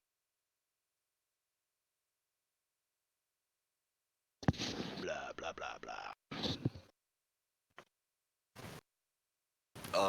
The man who screams at, what was it, the sun?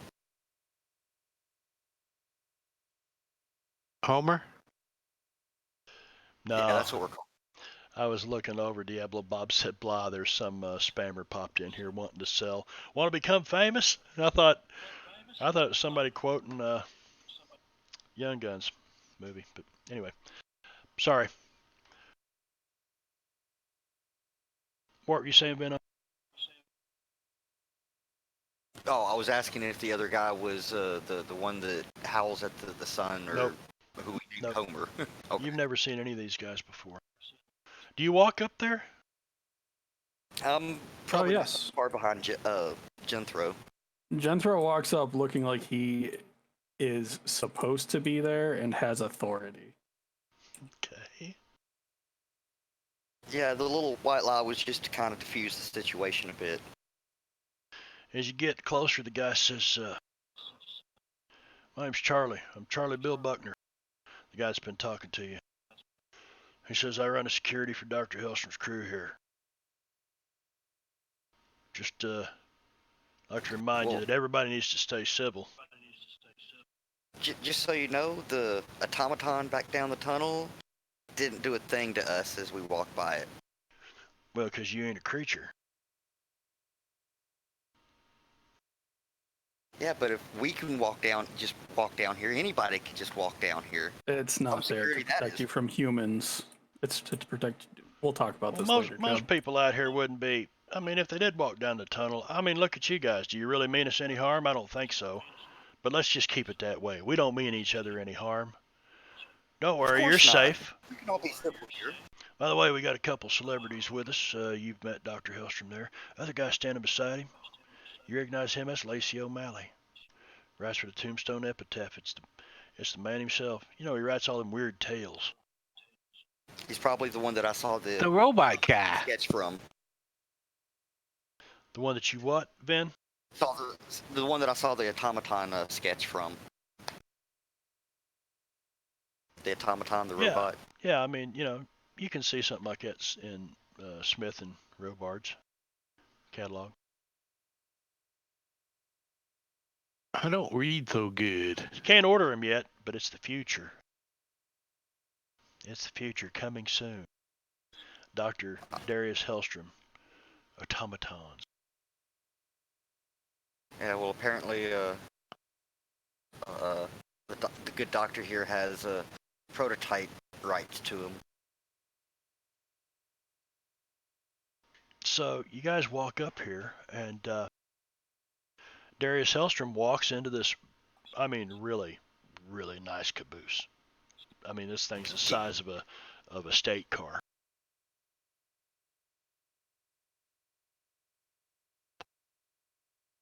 But this Fancy. noise is loud. Whoa, whoa, whoa, coming from down the tunnel.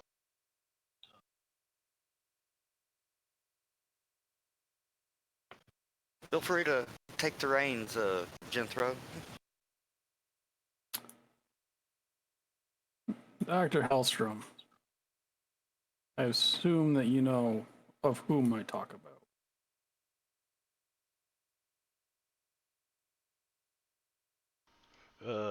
I'm begging your pardon. I'm not sure I follow. I'm here representing the agency today. Well, yes. I know who the agency is. So, Yes. We allow you to do your work with no interruption, but the stability needs to be maintained. You have just caused a collapse underneath an existing railroad already. really, that is most unfortunate news. You know that this cannot continue like this. We will require you to rebuild that section. Yes. I will make recompense. Not a problem. Have you met before? Let me introduce you to my guest. This is Lacey O'Malley, his reporter for the Tombstone Epitaph, and he is here for documenting our great accomplishment. I'll tip my hat to him and go, Mr. O'Malley, as you are aware, you can only refer to me as G in your articles, if I make your articles. You say this to O'Malley, and he pauses and he looks at you, and you see it's an inquisitive glance. And then he casually reaches down to his breast pocket and he pulls a little notepad out and looks like one of these pencils that he's using. Yeah, and be sure to mention Simmons. And if my likeness makes the paper as well, Mr. O'Malley, the Tombstone Epitaph has written many, many cases that go unresolved. For your sake and mine, please abide by the. Oh, now tenuous- that's enough of that. There's no sense in making threats. Everybody can get along here. It is not a threat, for it is his safety and mine. Okay, so you guys, you're on the map here, and Hellstrom steps off the back of this caboose as he's talking to you. There's a couple of other guards that come out behind him. I want you guys to put yourselves on the. Oh, so HG, you take off towards the. You just take off walking. They let you. You just walk off. They've been poking around the machines, checking out the engine. Jeb, I would imagine, would stick nearby, listen to the conversation, cover Jethro if necessary. Tired, Diablo Bob. I'm saying, where is he? Is he at the 5-foot marker? He's up here? He came off the back of this caboose right here, Oh. but you see him walk along the side of the train, and he beckons you to follow him, and he steps up Oh, yeah. on the back of this car and steps inside, and you guys follow him inside. Whoever wishes to. And the whole time there's a couple of people walking with him. Jethro and Jeb, since you're with them, both of you, give me notice rolls.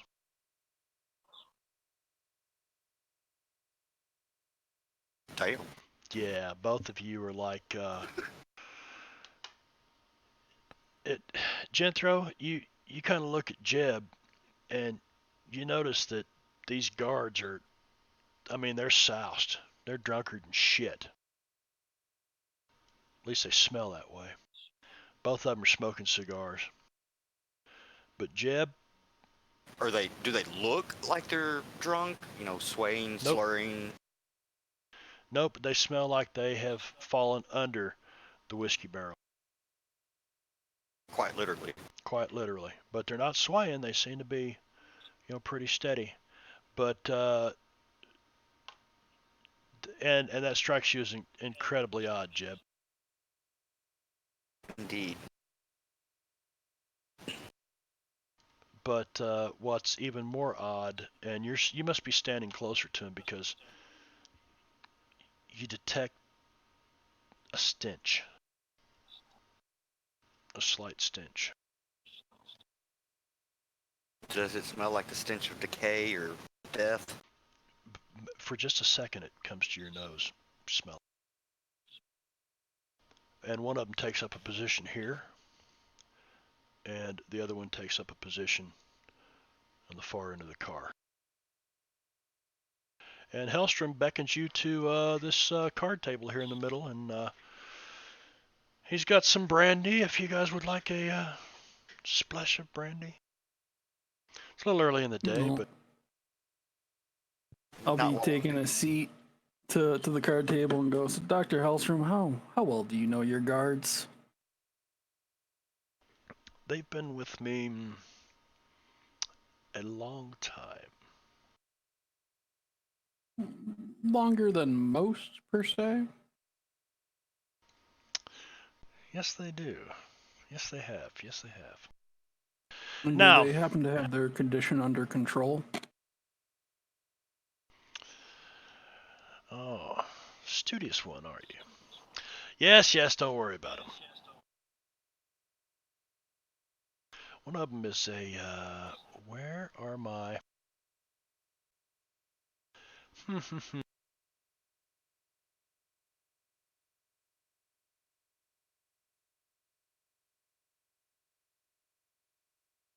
There's one of them.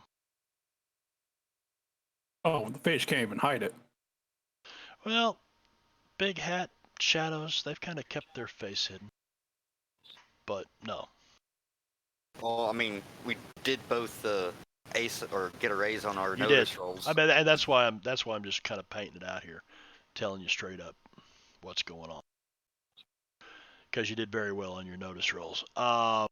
And especially the line of work the two of you were in, you'd be all too familiar with Harrowed. And Darius Hellstrom says, so, count yourselves among the fortunate.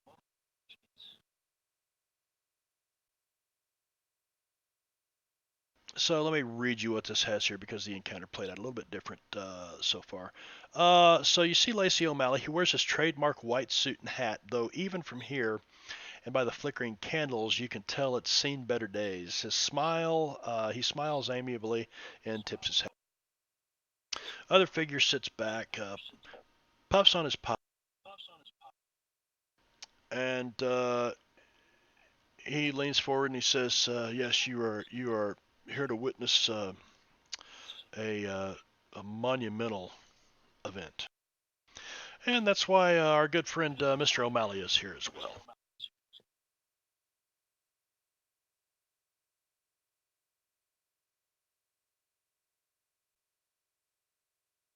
I'm kind of curious what Timmons is doing back there in the caboose. He's looking in the He's making window. a caboose. So, Jethro, you just say this to him, and he tells you yes. He just blows it off like it's nothing. Won't be anything to fix that railroad.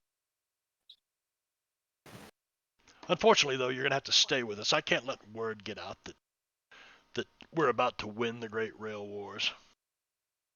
Put a You do stop know to what all will this. happen if you try to hold me. Correct. We are not allowed to stay. Are you sure about I'm that, Doc? sorry. You'll you must stay. I mean, I have must orders insist. much higher than you that will prevent me from staying and will prevent you from actually keeping. The problem is that we're going to be at an impasse in this situation because if you try to keep me, then there's going to be more people coming.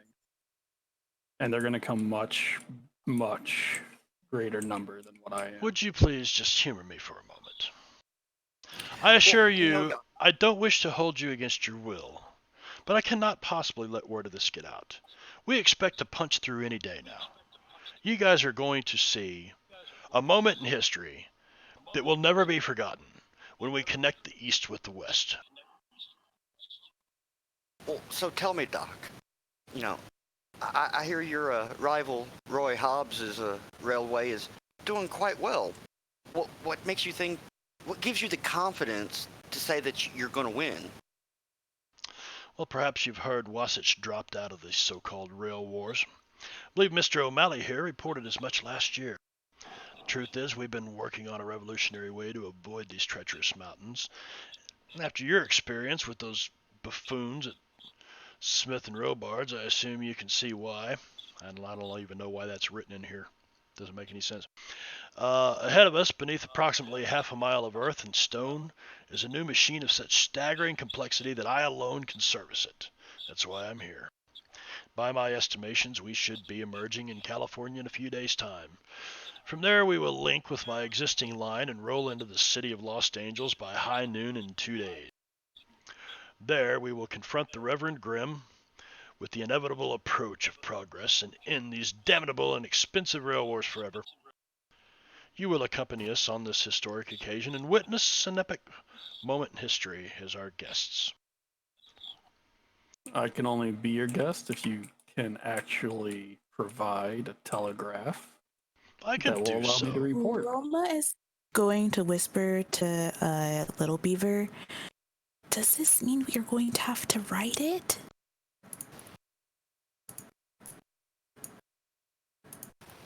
You're going to have to ride this great worm, or what, iron worm?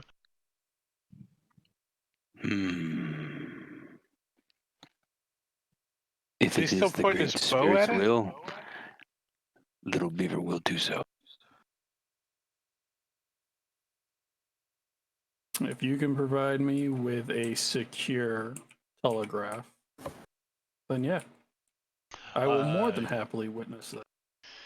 He tells you that that will not be a problem. And he says, Mr. Buckner, please see that our visitors are fed and shown around the camp, particularly those areas where they could be harmed. And he just kind of dismisses you. He says, the train will return tomorrow. You can send your telegram out, and I will see that it is, or he tells you this is the morning, it'll return this afternoon with more supplies. Said, I'm sorry, underground, we haven't ran the telegraph wires yet, but I can get word out before sunfall or sunset. If I do not have a telegraph out by sunset, there's going to be serious issues. Yes, And I'm yes, going yes, to yes. have to go with the train to go get it. I can appreciate all that. And he just kind of dismisses you.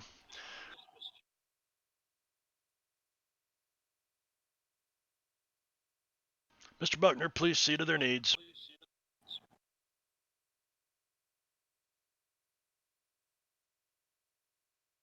Not railroaded at all. Not at all. On a All good. train. What is Buckner's first name? Charlie. Charlie. Chuck. Charlie Bill. Charlie Bill is what they call him. He just, Charlie Bill Buckner. yep, looks like a pretty seasoned veteran of the West, old cowboy. But he seems pretty much alive.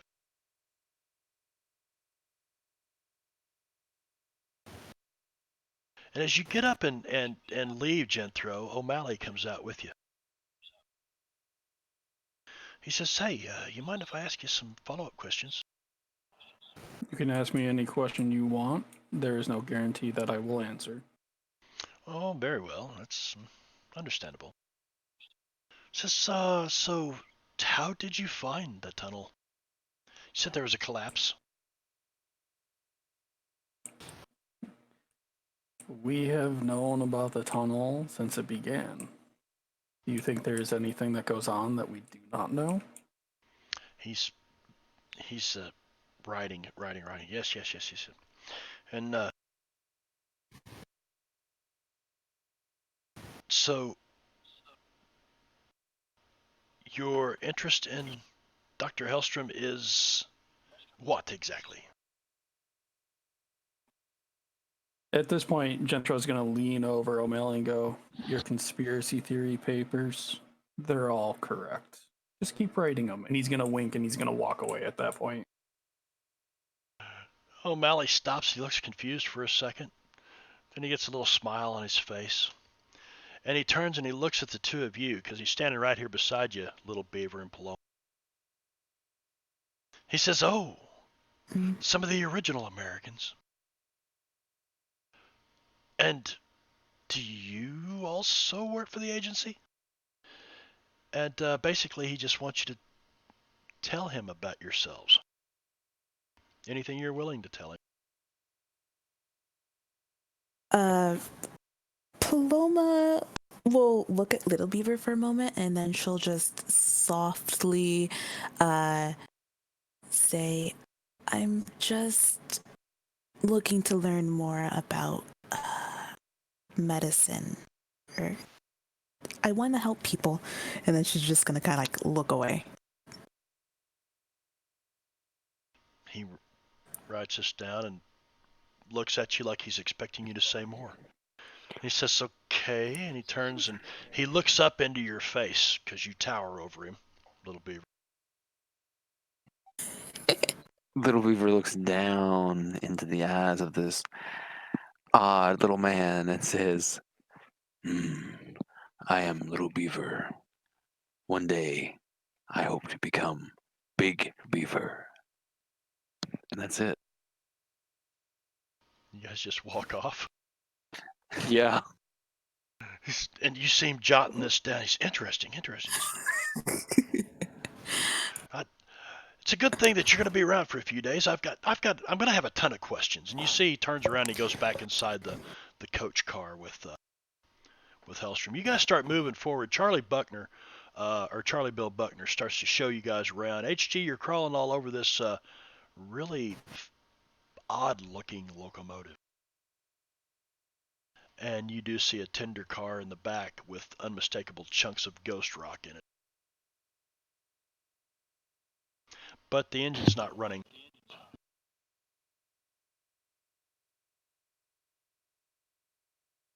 What's that car? Oh yeah, no, he's just climbing over, seeing how it works and everything. Probably getting a little too involved.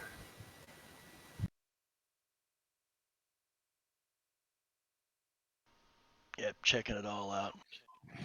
I think Jeb Hexman has a speech impediment. What? Oh, I left out an R. Run on the tacks. Run on them chain tacks. Run on the chain tacks. Using them ticks you learn.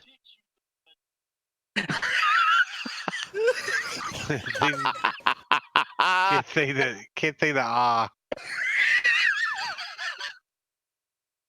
What's this back car, Marbanya?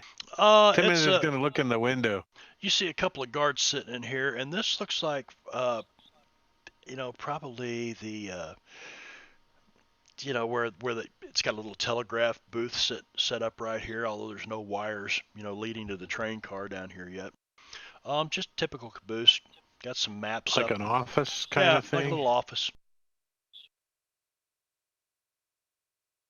It's about Timmons' pay grade. He's going to go get the wagon. Hey, guys, I'm going to go get the wagon. Bring it up this way. Anybody want to come with me? I suggest taking the natives with you. You'd have to be standing side by side to talk to each other, by the way, in here, because it's just this constant. I'm getting the wagon.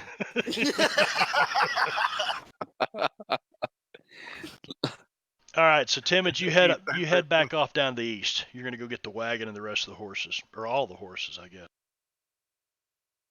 I take a lantern, one of their lanterns. I take this one. This bullseye lantern. This thing's nice. This thing, walking down the. It's probably huge though. No, he just takes a regular lantern. You could have grabbed the one that Jeb had at some point. Probably if he probably set it down. He wasn't carrying it around. Yeah, he'll pick it up. Yeah, I set it down probably towards the end of the train. All right, so we're going to fast forward here just a little bit. Timmons, you're able to go down and get the horses. Charlie Bill Buckner takes you guys around, shows you the camp. On down the tunnel beyond the train, there's several tents set up. Not really any more usage than keeping some of the water that drips off the stone above you, I guess, from waking you up. But a couple of fire pits. You see, there's a wagon up here. He's got a cook. He's cooking dinner. And down the track, you can see people, another 100 yards, 150 yards beyond this little camp. And, you can see the hammers going and definitely hears very loud machinery from that direction. And you guys all get back, and you kind of find a place to set up your camp here. And you got a little mini Hell on Wheels.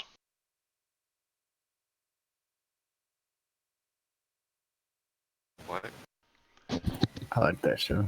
It's a good show. That's a pretty with the mean. What's his name from Star Trek? Cole Me what? Chief O'Brien. Oh, I don't know. Yes. Yeah, he owns the railroad company. Yeah, I forget his actor's name. Cole Meany or something. Yep. Column something. Yeah. Yeah. A good old Irish name. Yeah. Oh yeah, he's Irish for sure.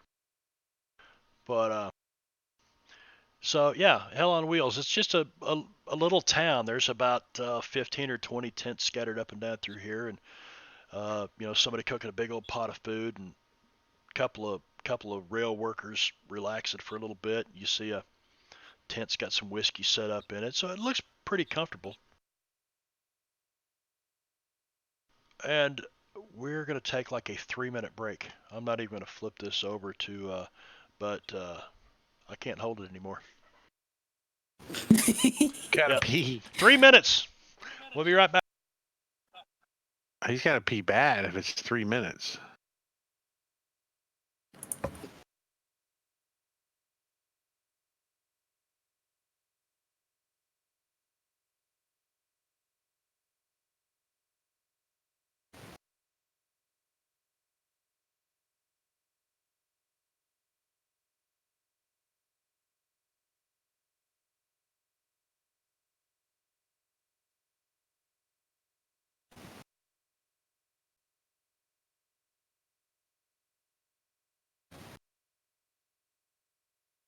That's weird.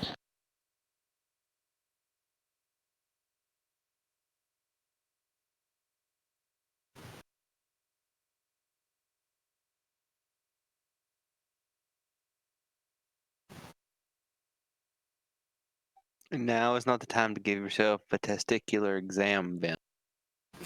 No. It's not? Fuck.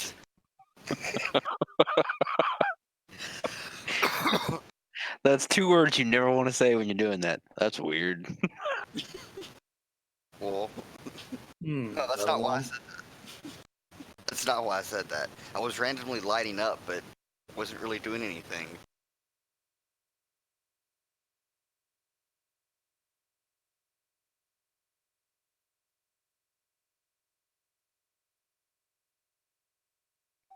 Buddy, same thing with the breast exam. 2 words you never want to say is that's. Is that supposed to be there? What's this? Is this side like that? That's more than 2 words. This normal? It's lumpy. Shit. That's bad. Technically, that's 3 because of the contraction, but I think it's still technically 1 word. Oh, you're not a fucking literary master. Shut the fuck up. I forgot my R. Yeah, tax. Actually, I hit the R. It just didn't take on the keyboard. I like the Y on the dang tax. With a hoss. See? You make it fun of the way Timmons talks. I needed a laugh. It just struck me really, really funny when I read it. Uh, No, it's okay. I'm doing the same thing. oh shit. It just kind of threw me off when you said it's like, wait, what? All right. Are you guys ready? Is everybody back? I don't know if you can you do a vote in this game? I can't vote, but I'm here. Well, you can do a vote, I'm here. but Ready, check, if done. I'm not mistaken, you can go. I'm back. You can go in and change it to Savage Worlds, and it should work. That's what Al did. Cool. Welcome back. So, Tim, you're able to go back down to get the horses and mules and carts and whatnot. And you're bringing them forward, and everybody's kind of gathered around this locomotive while HG crawls all over it. Is he back Trying with to us? blow us up. HG here? I am. Cool. Yep. Cool. All right. So, you guys, start getting the grand tour of the camp, and you make your way down through, and he tells you just to find a spot over there, set up somewhere off to the side. We tend to move every couple of days, and but we figure 4 or 5 days we'll be breaking through. Welcome aboard. And he turns around and starts to walk off. And all of a sudden, that whatever machine that's been going, and you hear it stop. And everything gets kind of really quiet because it's been so loud. And you hear a couple of frantic yells come from the west. And you can see some of the workers that just very small is at the extent of your vision out there, and the lights that are way down, and you can see them turn and start to run your direction. But then they run into, where the lights are, the dark area between you and them. About that time, you hear the sound of a Gatling gun somewhere back down the eastern tunnel. Pop, pop, pop, pop, pop, pop, pop, pop, pop. Pop, pop, pop, pop, pop, pop, pop, pop. And that doesn't sound good. Sounds like they discovered a critter or something. So the Out miner, here, probably a Mojave Rattler. What was that, Jethro? Out here, it's probably a Mojave Rattler. Underground this far? Mojave Rattler, Yep. that would be bad. But this deep? Yeah. Probably a baby, though. So about 30 or 40 seconds later, you see all these miners come running out of the darkness towards you. Doc Haggerty's trapped in the machine. Someone needs to rescue him. Who's trapped in the machine? I'll go racing in that direction. Charlie Not as Bill fast Buckner as says I can. Doc Haggerty. And about that time, Hellstrom comes out, and he hears all the commotion. He says, "My associate, Dr. Haggerty. He's likely trapped up ahead. Well, I have no doubt the Hellbore is capable of protecting him from whatever is attacking us. I would rest easier if you gentlemen could see to him. My thanks." Turns around and goes back inside. And H.G. Willikers goes running off towards the west. Just all the years Along of with Chad. dealing with mine collapses and such. Instinct takes over and makes poor choices. Yeah. I figured we'd... Curiosity's going to get the best of me. I'm going to have to go see at least what's going on. And they're, if somebody is trapped, they're probably going to need all the hands they can get to, lift stuff.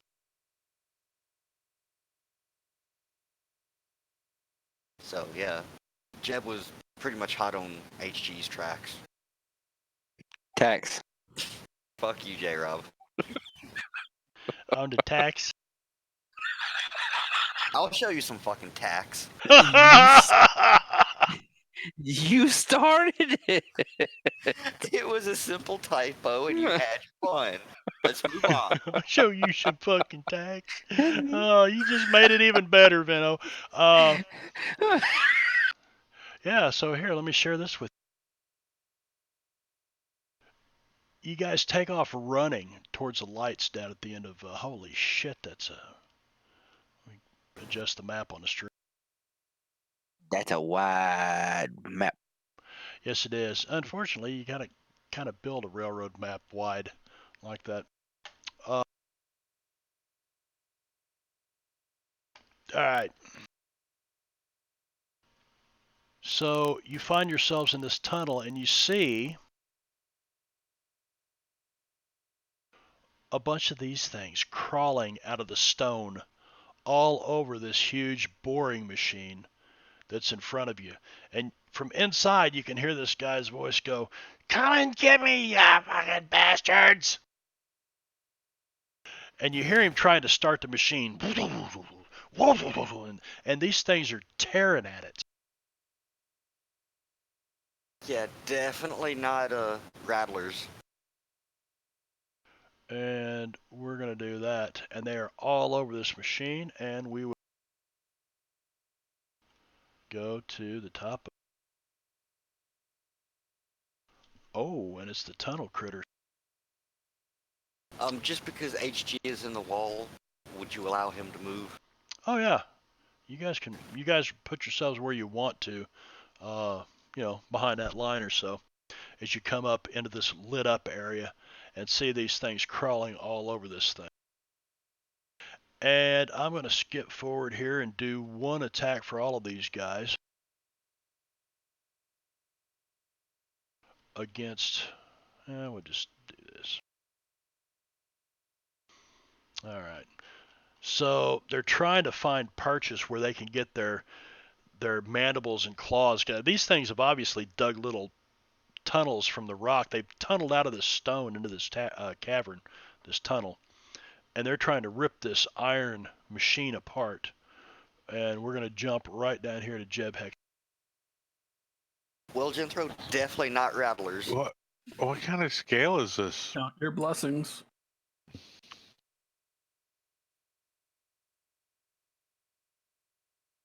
What do you mean? What kind of scale is it? Oh, it says 23 Oh. feet. 20 feet. Basically 1 foot in the game world is a 5 foot Yeah. block. Yeah. For every inch, however it's labeled. Yeah, it's set up for playing on 1-inch grids with miniatures. So 1 inch is that's a pace of 12 is what that is. That arrow he's got there, or the target. Okay, Jeb. So it's double, like it's 40 feet to critter number 6.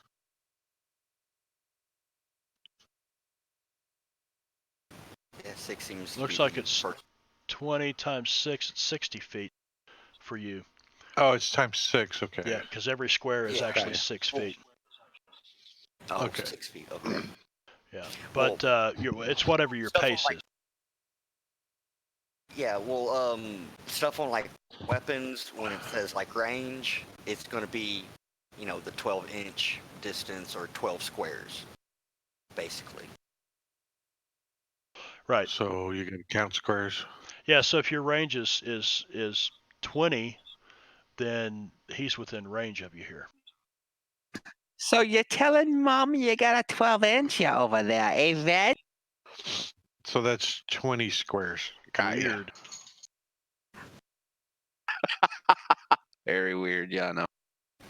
Yeah, I'm not even. No. Let's. Let's. Yeah, I'm gonna pull out two cards, or ethereal-looking cards from seemingly nowhere, and toss them at this guy. I think I want to Benny that. Okay. A red fate chip. Well, it worked. Well, I'm just using it to re-roll. Oh, okay. Yeah, that's right. That's right. All right.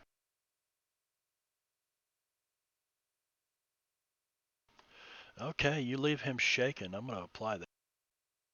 All right, that's the first one. And the second one.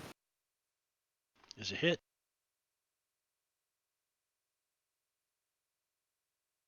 Ooh, and he takes a wound, so he should be incapacitated if I apply that. And he is. So, you know what? I'm just going to remove him. You guys aren't going to be able to question him anyway. They don't know anything.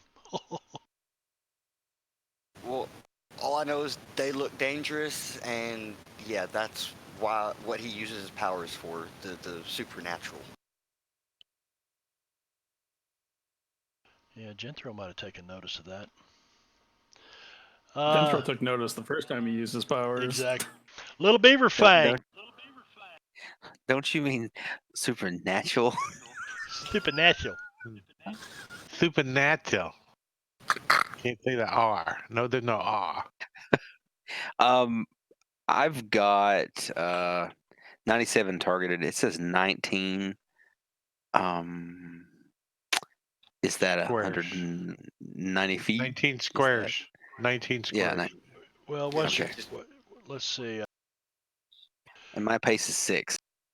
Yeah, your pace is 6. You could move forward 6 feet if you wanted to. Go ahead, Jethro. Just keep in mind, like, if you're targeting something, it's showing you the range, period. Yes. Your pace is how many squares you can move. Like, that's as simple as we need to get. We don't need to break it down to that a pace is technically X or Y, and these are, like... A pace is a square. Well, no, the confusion part is it says feet on the measurement. That's all. I think it's supposed to be inches. I think it's supposed to be inches. Yeah. It should be squares. It should mean squares. That's all. Let's see. No, because it is technically feet. Your pace is measured in feet, not like so each pace is broken down into X. So if your pace is 6, it's 5 feet per that. So you're technically moving 30 feet. That's why you move 6 squares. Oh. I will apply that to him. These guys aren't going to use chips. They're just extras. So you've got this guy shaken up. You see him take this arrow right in his back, and he falls over, starts to twitch and jerk, and he falls to the ground, and he lands right about here.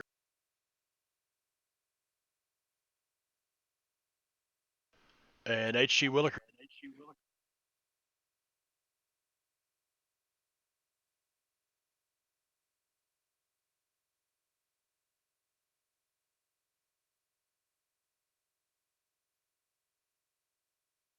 I'm going to start by casting quickness.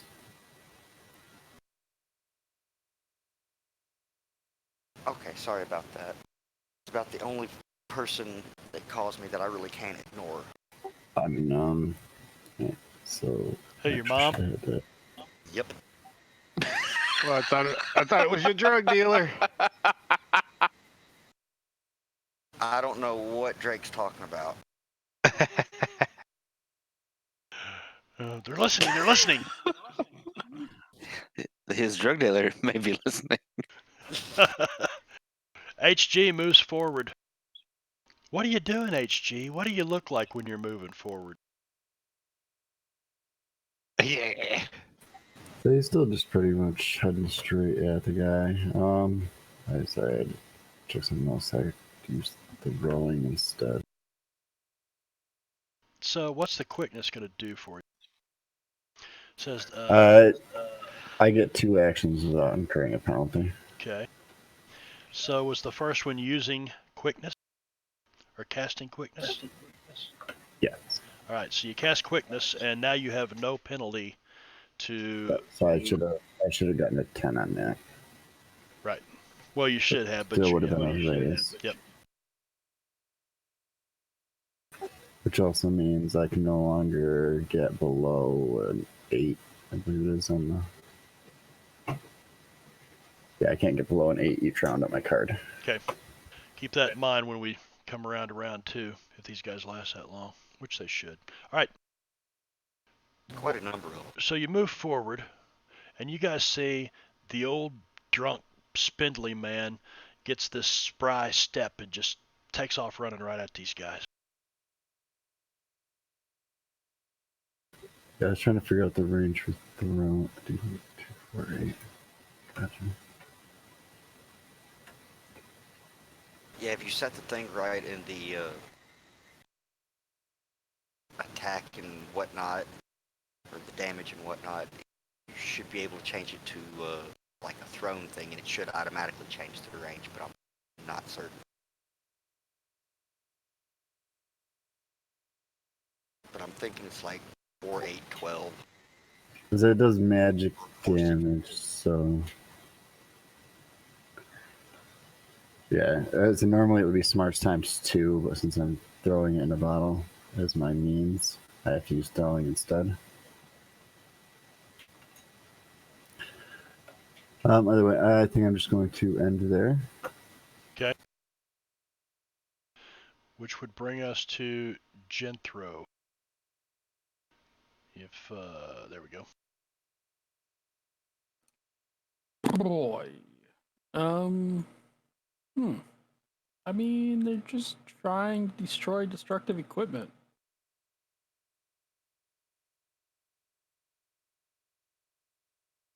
We're gonna move there.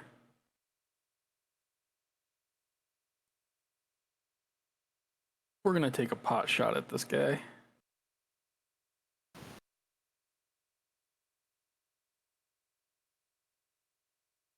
Pew pew. Gatling pistol, 2 shots. Pop pop. Where's that 3? No, 2 shots.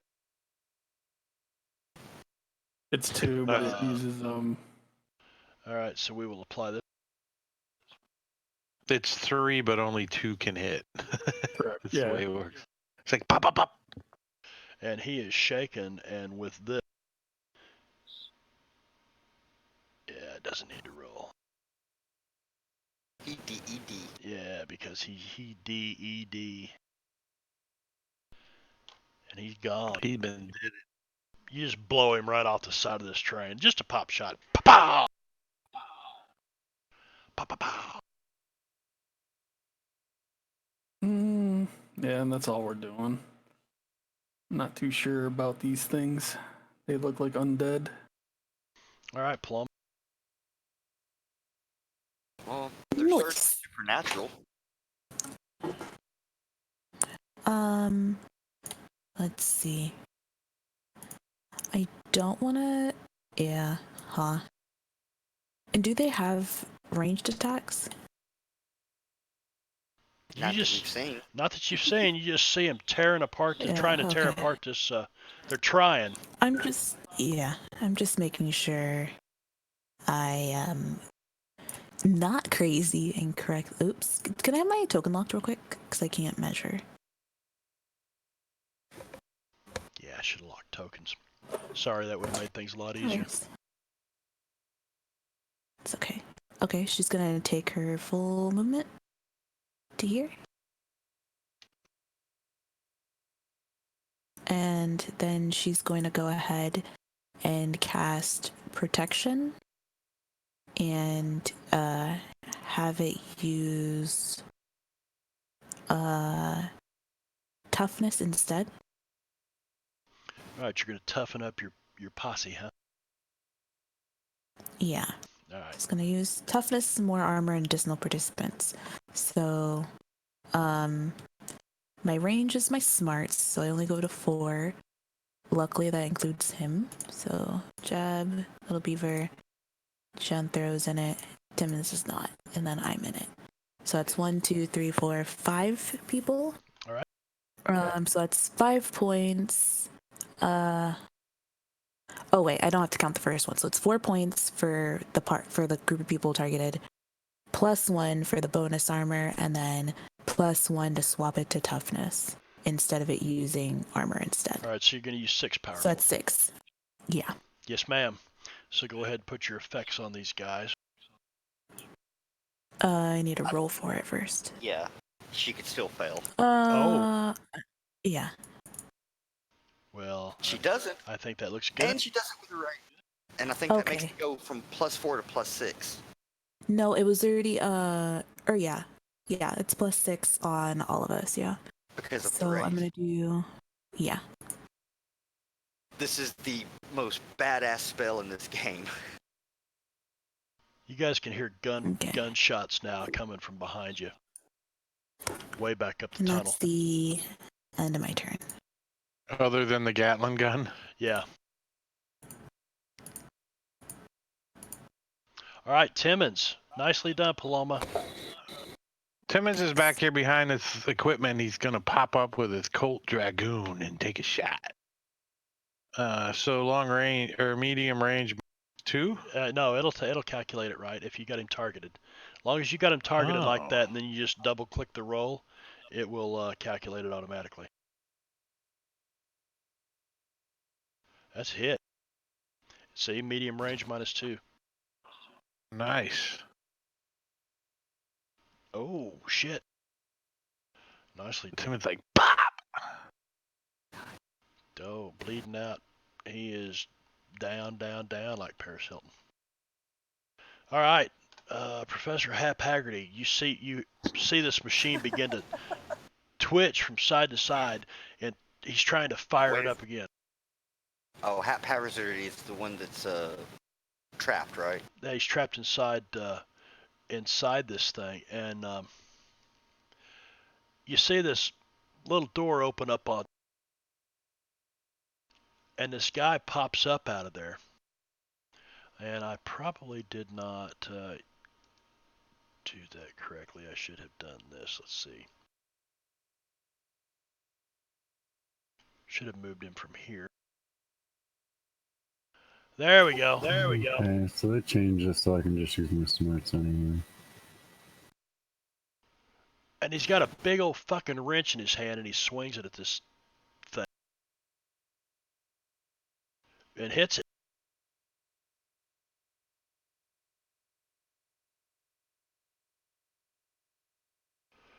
And then he pops back down inside this machine again. I'm sorry, Wicked, what'd you say? Got its attention. Yeah. I didn't throw a bomb because I couldn't remember the rules I had for throwing because they listed in another section. Here they said if I can, since I have to keep track of how many points, I can just use the spells. So I can actually throw farther than I would. All right, HG, you're going to get a different card.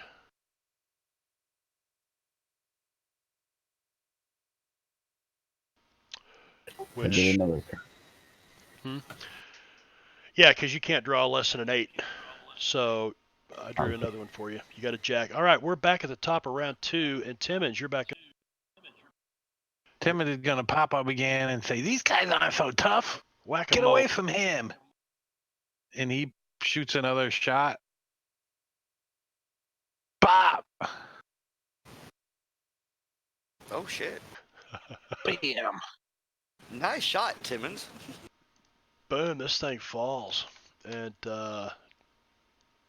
he is down. Let me before we move on, let me get rid of a couple of these dead tunnel critters. I do have a question about my Winchester rifle, though. That was just shaking. Yeah, what about it? It doesn't mention anything about like a clip. So I would assume it's single load. It's a lever action. Is it a Winchester 73? 76. 76. It's a lever action rifle. So it probably holds 7 rounds with 1 in the chamber. So you cock it. It's got a lever on it. You cock it. I think there's a way I can add that.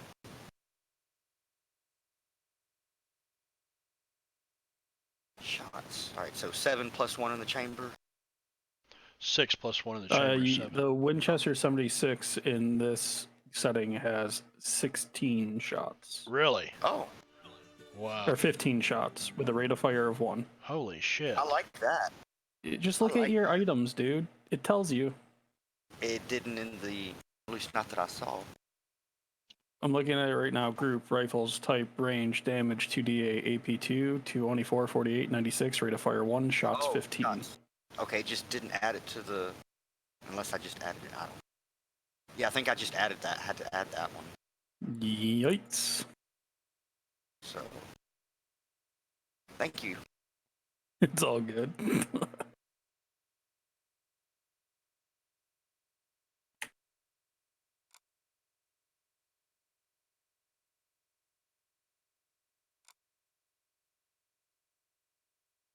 All right, so where are we at here? Let's get back up here. It's Paloma. Timmons, did you? Yeah, you took that guy down. Paloma. Blew him apart.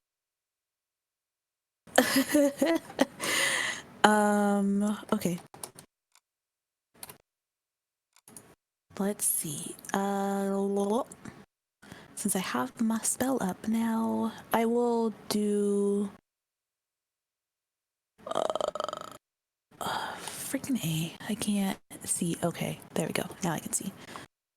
I'll do 97 with 2 attacks with my longbow.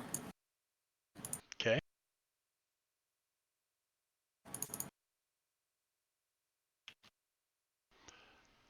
Rude. That is a Here, I want to miss. reroll that first one. Okay.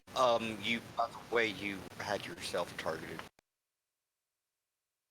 Good thing Hot. you missed.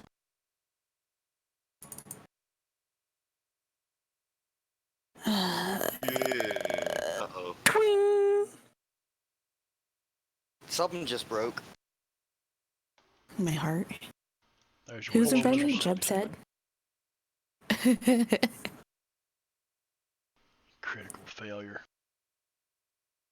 Yeah, I was trying to get that image loaded in there. Let's see. Who's in front of you? Yes. Oh my God, Jeb's right in front of you. Oh Jeb. no.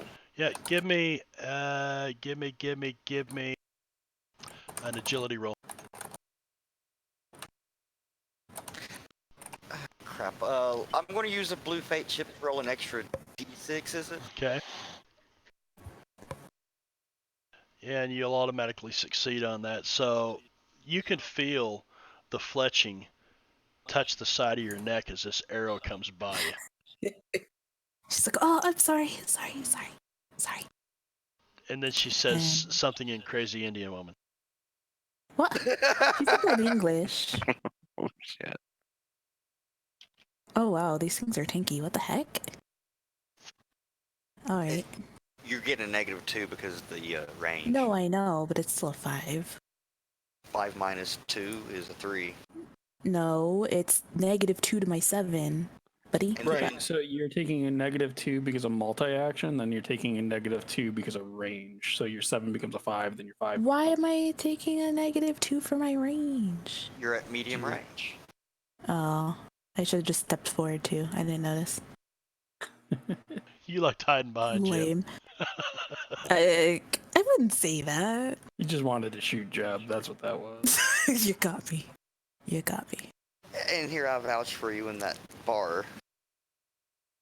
To be fair, nah, I have no excuse. I just did it because I wanted to. No, I know you did it on accident. Accidentally. The bar or here? Here. I want to Yeah. nominate Jeb Hexman as the sweetest Deadlands player of the night. I have a feeling you've been drinking, J-Rob. And you know what that gets him? It gets him fuck all.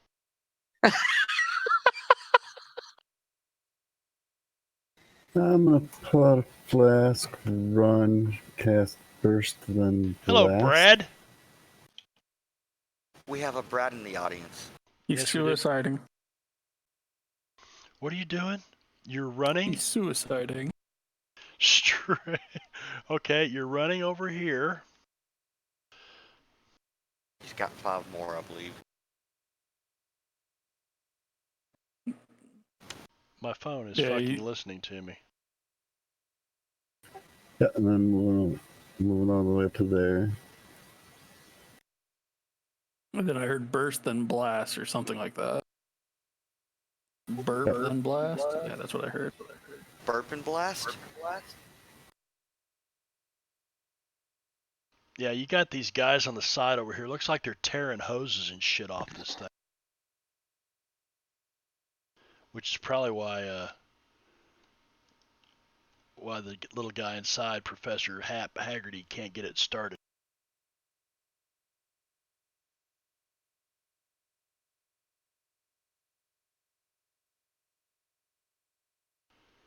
All right, I see. Got them all targeted up. Ooh. Hit. Okay, let me apply that. All right. Next. And he is shaking. And he is shaking.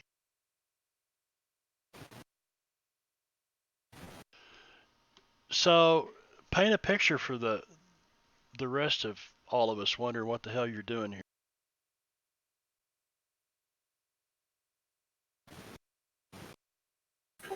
As he runs out, he's going to take a swig, send a gout of flame at them, and then toss the canister into the flame. So you do like a Gene Simmons thing?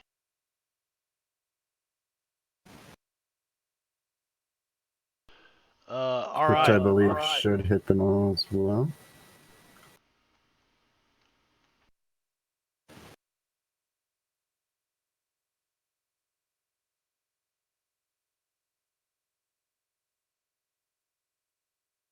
Hit with the rays.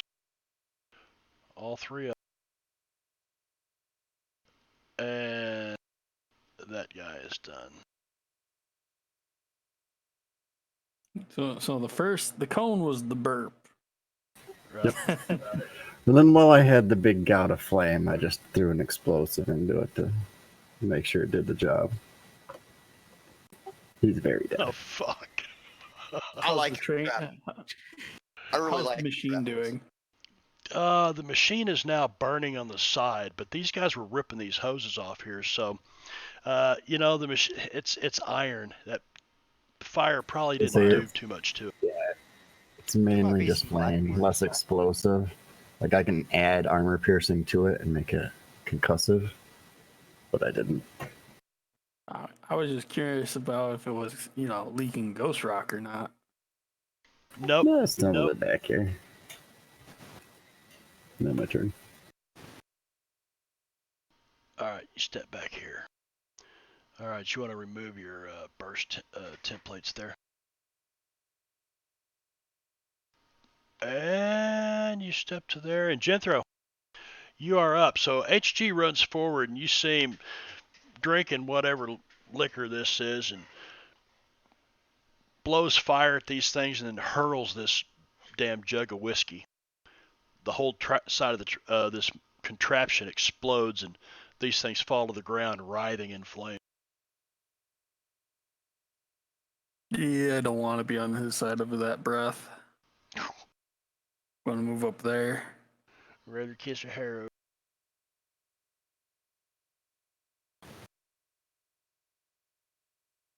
Can I see that guy back there? No, you can't see that one. I'm not sure any of you guys can see that one where he's at. What about that one? You can see No, both. it looks like going through a rock. Yeah, he's crawling out of the tunnel. All right, we're gonna shoot the one that I know that. All right. Damn. Yeah.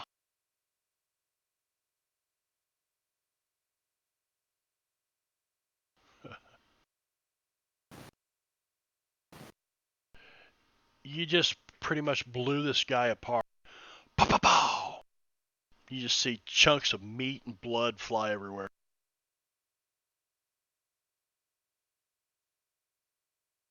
Did that only do one attack for the? Oh no, it did. They both hit with a raise. Yep. Okay. I was like, wait a second. Yeah. I'm feeling more confident about my Gatling gun skills now. Cool. Jeb Hexman. Well, Jeb's going to pull his rifle. Well, first he's going to move down a couple of squares, and while he's doing that, he's pulling the rifle off his shoulder. Takes aim on this one on the northern side of the tunnel. Takes a pot shot. Pot shot. You took aim and a pot shot? How does that work? Well, you didn't take aim, or you wouldn't be taking an action. Yeah. All right, that's a hit. You know what? Boom! Report from the rifle. Hits this thing, and it falls out of this hole onto the ground. And you see it trying to stand back up.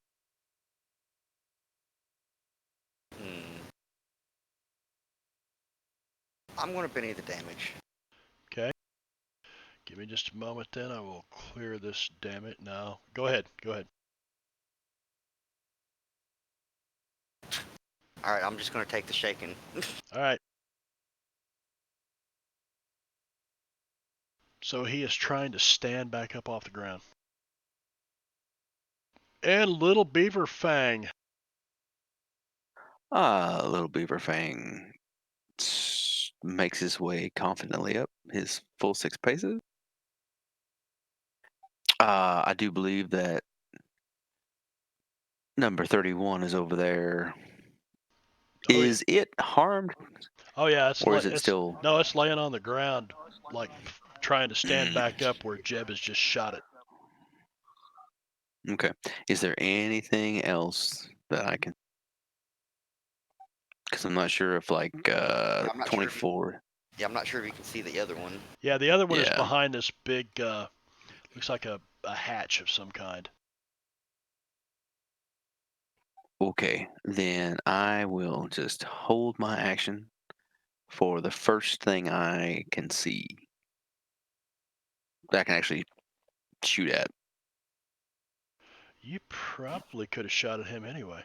It's just going to be at a medium range, isn't it? Which one? That one. 24. 20. Oh, I thought I couldn't see 24 because it was kind of behind No, he's what looks like a dome type. No, this one. This one right here, 31. Oh, 31. Yeah, you can hit 31. He's just shaking. He's shaking. Oh. He's kind of down on the ground trying to stand up. Okay, then I won't hold an action. Yeah, All right, go ahead and interrupt.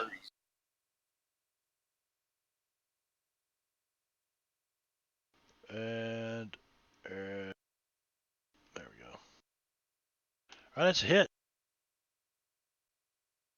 Ooh. Yeah. I would like to play a card as well. Reposition the map on the stream, Marb. Brad can't see the bad guys. There. Try to get everybody in there. Railroad maps. Okay. And you would like to what? Play a card. Okay. Bullseye, it doubles the damage.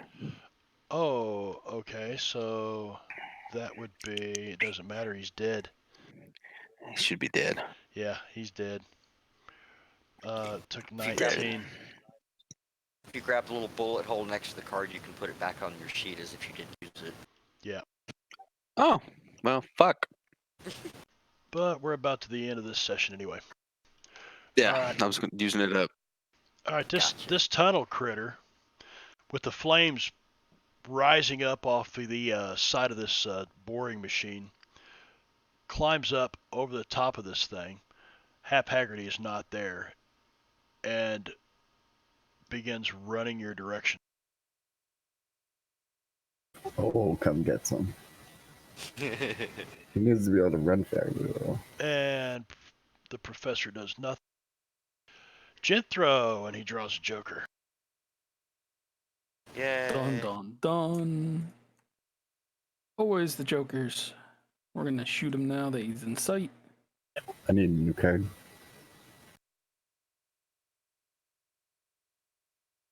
Yay, no recoil technically. What did that get you?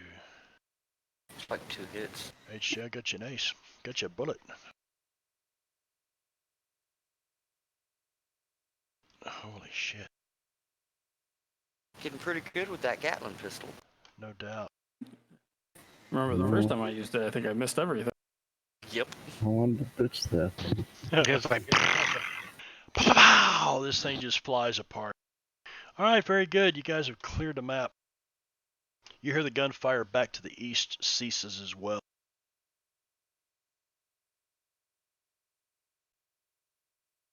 And Hey, hey, you in the machine? You okay? you see the door pop up, open, and I don't think they included a picture of this guy. Let me look. Where's he at? Might have. Oh, they did. Maybe.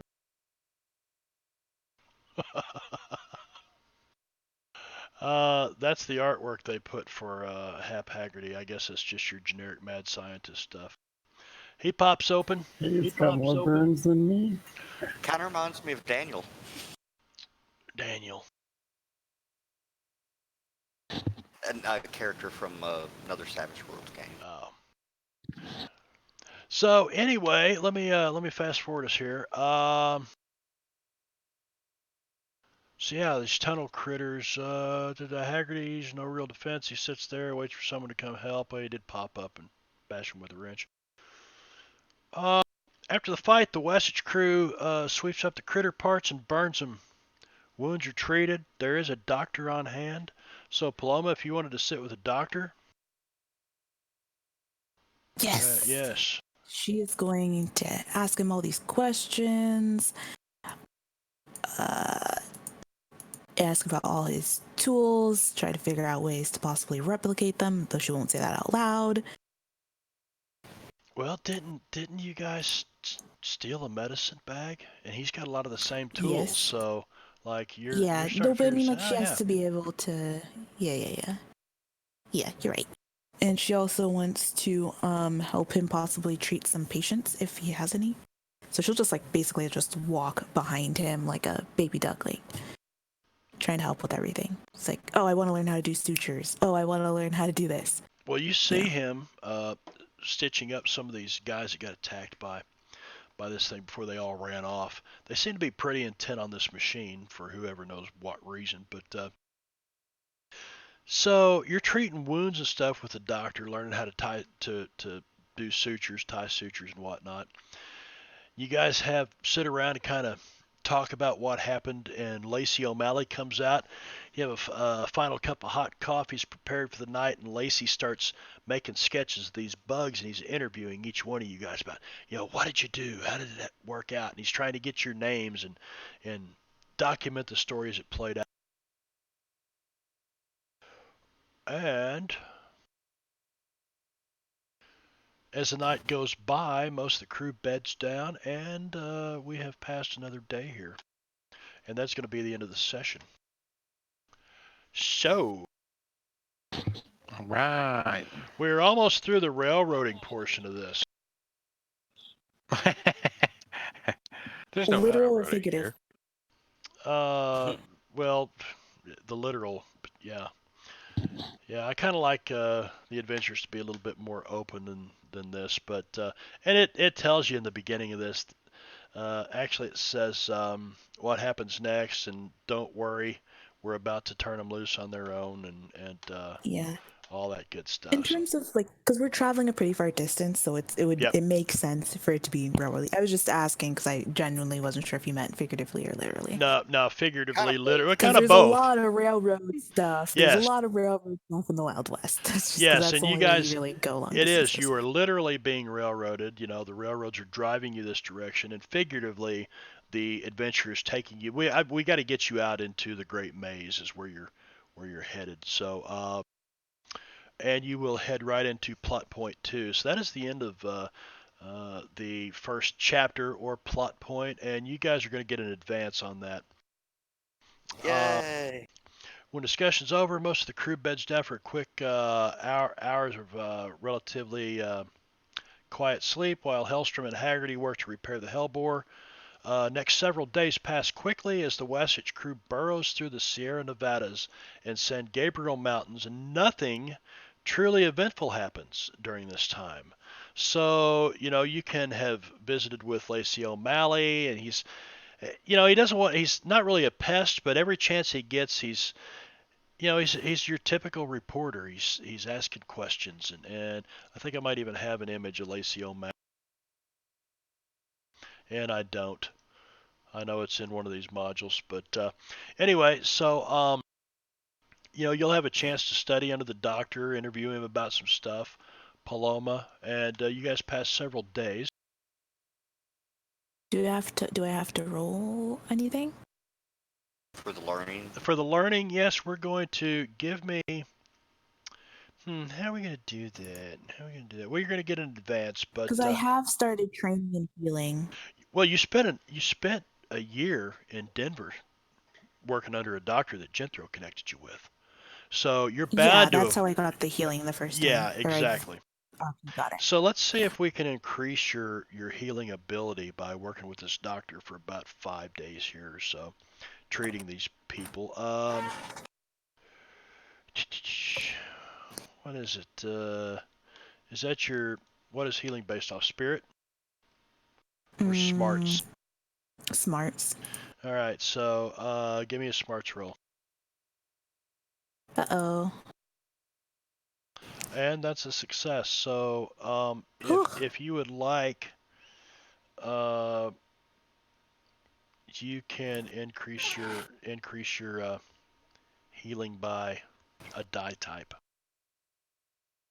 Oh, not just a +1? Okay, Not nice. just a +1. We're going to take it all the way up to here. It's going to get a whole lot tougher from here, though. But I'm considering that you spent a year in Denver studying. You know what I mean? Yeah. Yeah. So the combination of That's the two, fair. we just kind of overlooked all that last couple of sessions. So when we come back next week, what's going to happen is you guys are going to kind of break out and boom into California. So you got that going for you, but you head right into plot point 2. Gunslingers had a few days to rest, heal up, talk to Dr. Hellstrom, Lacey O'Malley, if you were so inclined. Now it's time to kick the stirrups and get things moving again. So that's what will be coming up next Thursday. Let's look and see who is over here for. Is Dave really streaming right now? No idea. But could you hit the advance button? I can do that. Yeah. Yeah, we're gonna do that. We're gonna go raid Digital Dave here in just a moment. Let me do that. Let's hit the advance button. And boom! Hey, look at that. Sweet.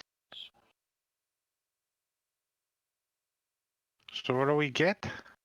I was looking at the player's handbook. I don't see where it says Okay. With an your advance, level. So this should be your third one. Yes. Basically, once per rank, you can increase Give him 2 advances. attribute by Damn, a die Brad. type. Once per rank, which is like novice, seasoned, veteran, etc. I'll let you know when that happens. You can also increase 2 skills by a die type. You can also learn a new skill and increase a die type of another as well. See, you can take edges. I think you can also use an advance to remove a hindrance, but I believe you have to work that out with the DM. What's that? Removing a hindrance? Using an advance to remove a hindrance. Keep in mind that it can also be a penalty. If you aren't playing your hindrance, the DM can always require you to remove your hindrance via your advance. Yes. Well, I'm just hindering myself left, right, and center.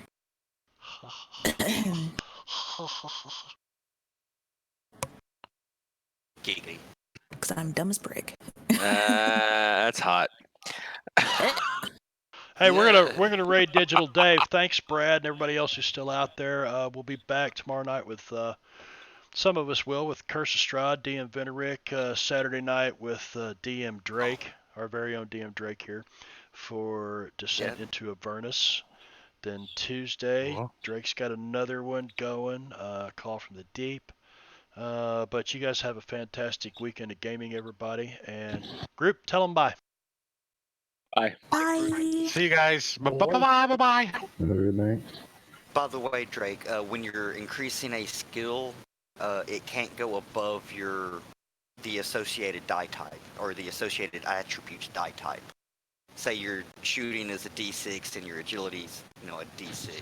Yeah, I got that. I just Oh wait, I can't do that.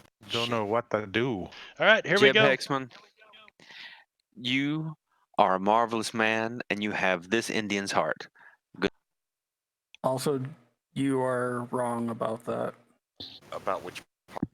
About it not going above your die type.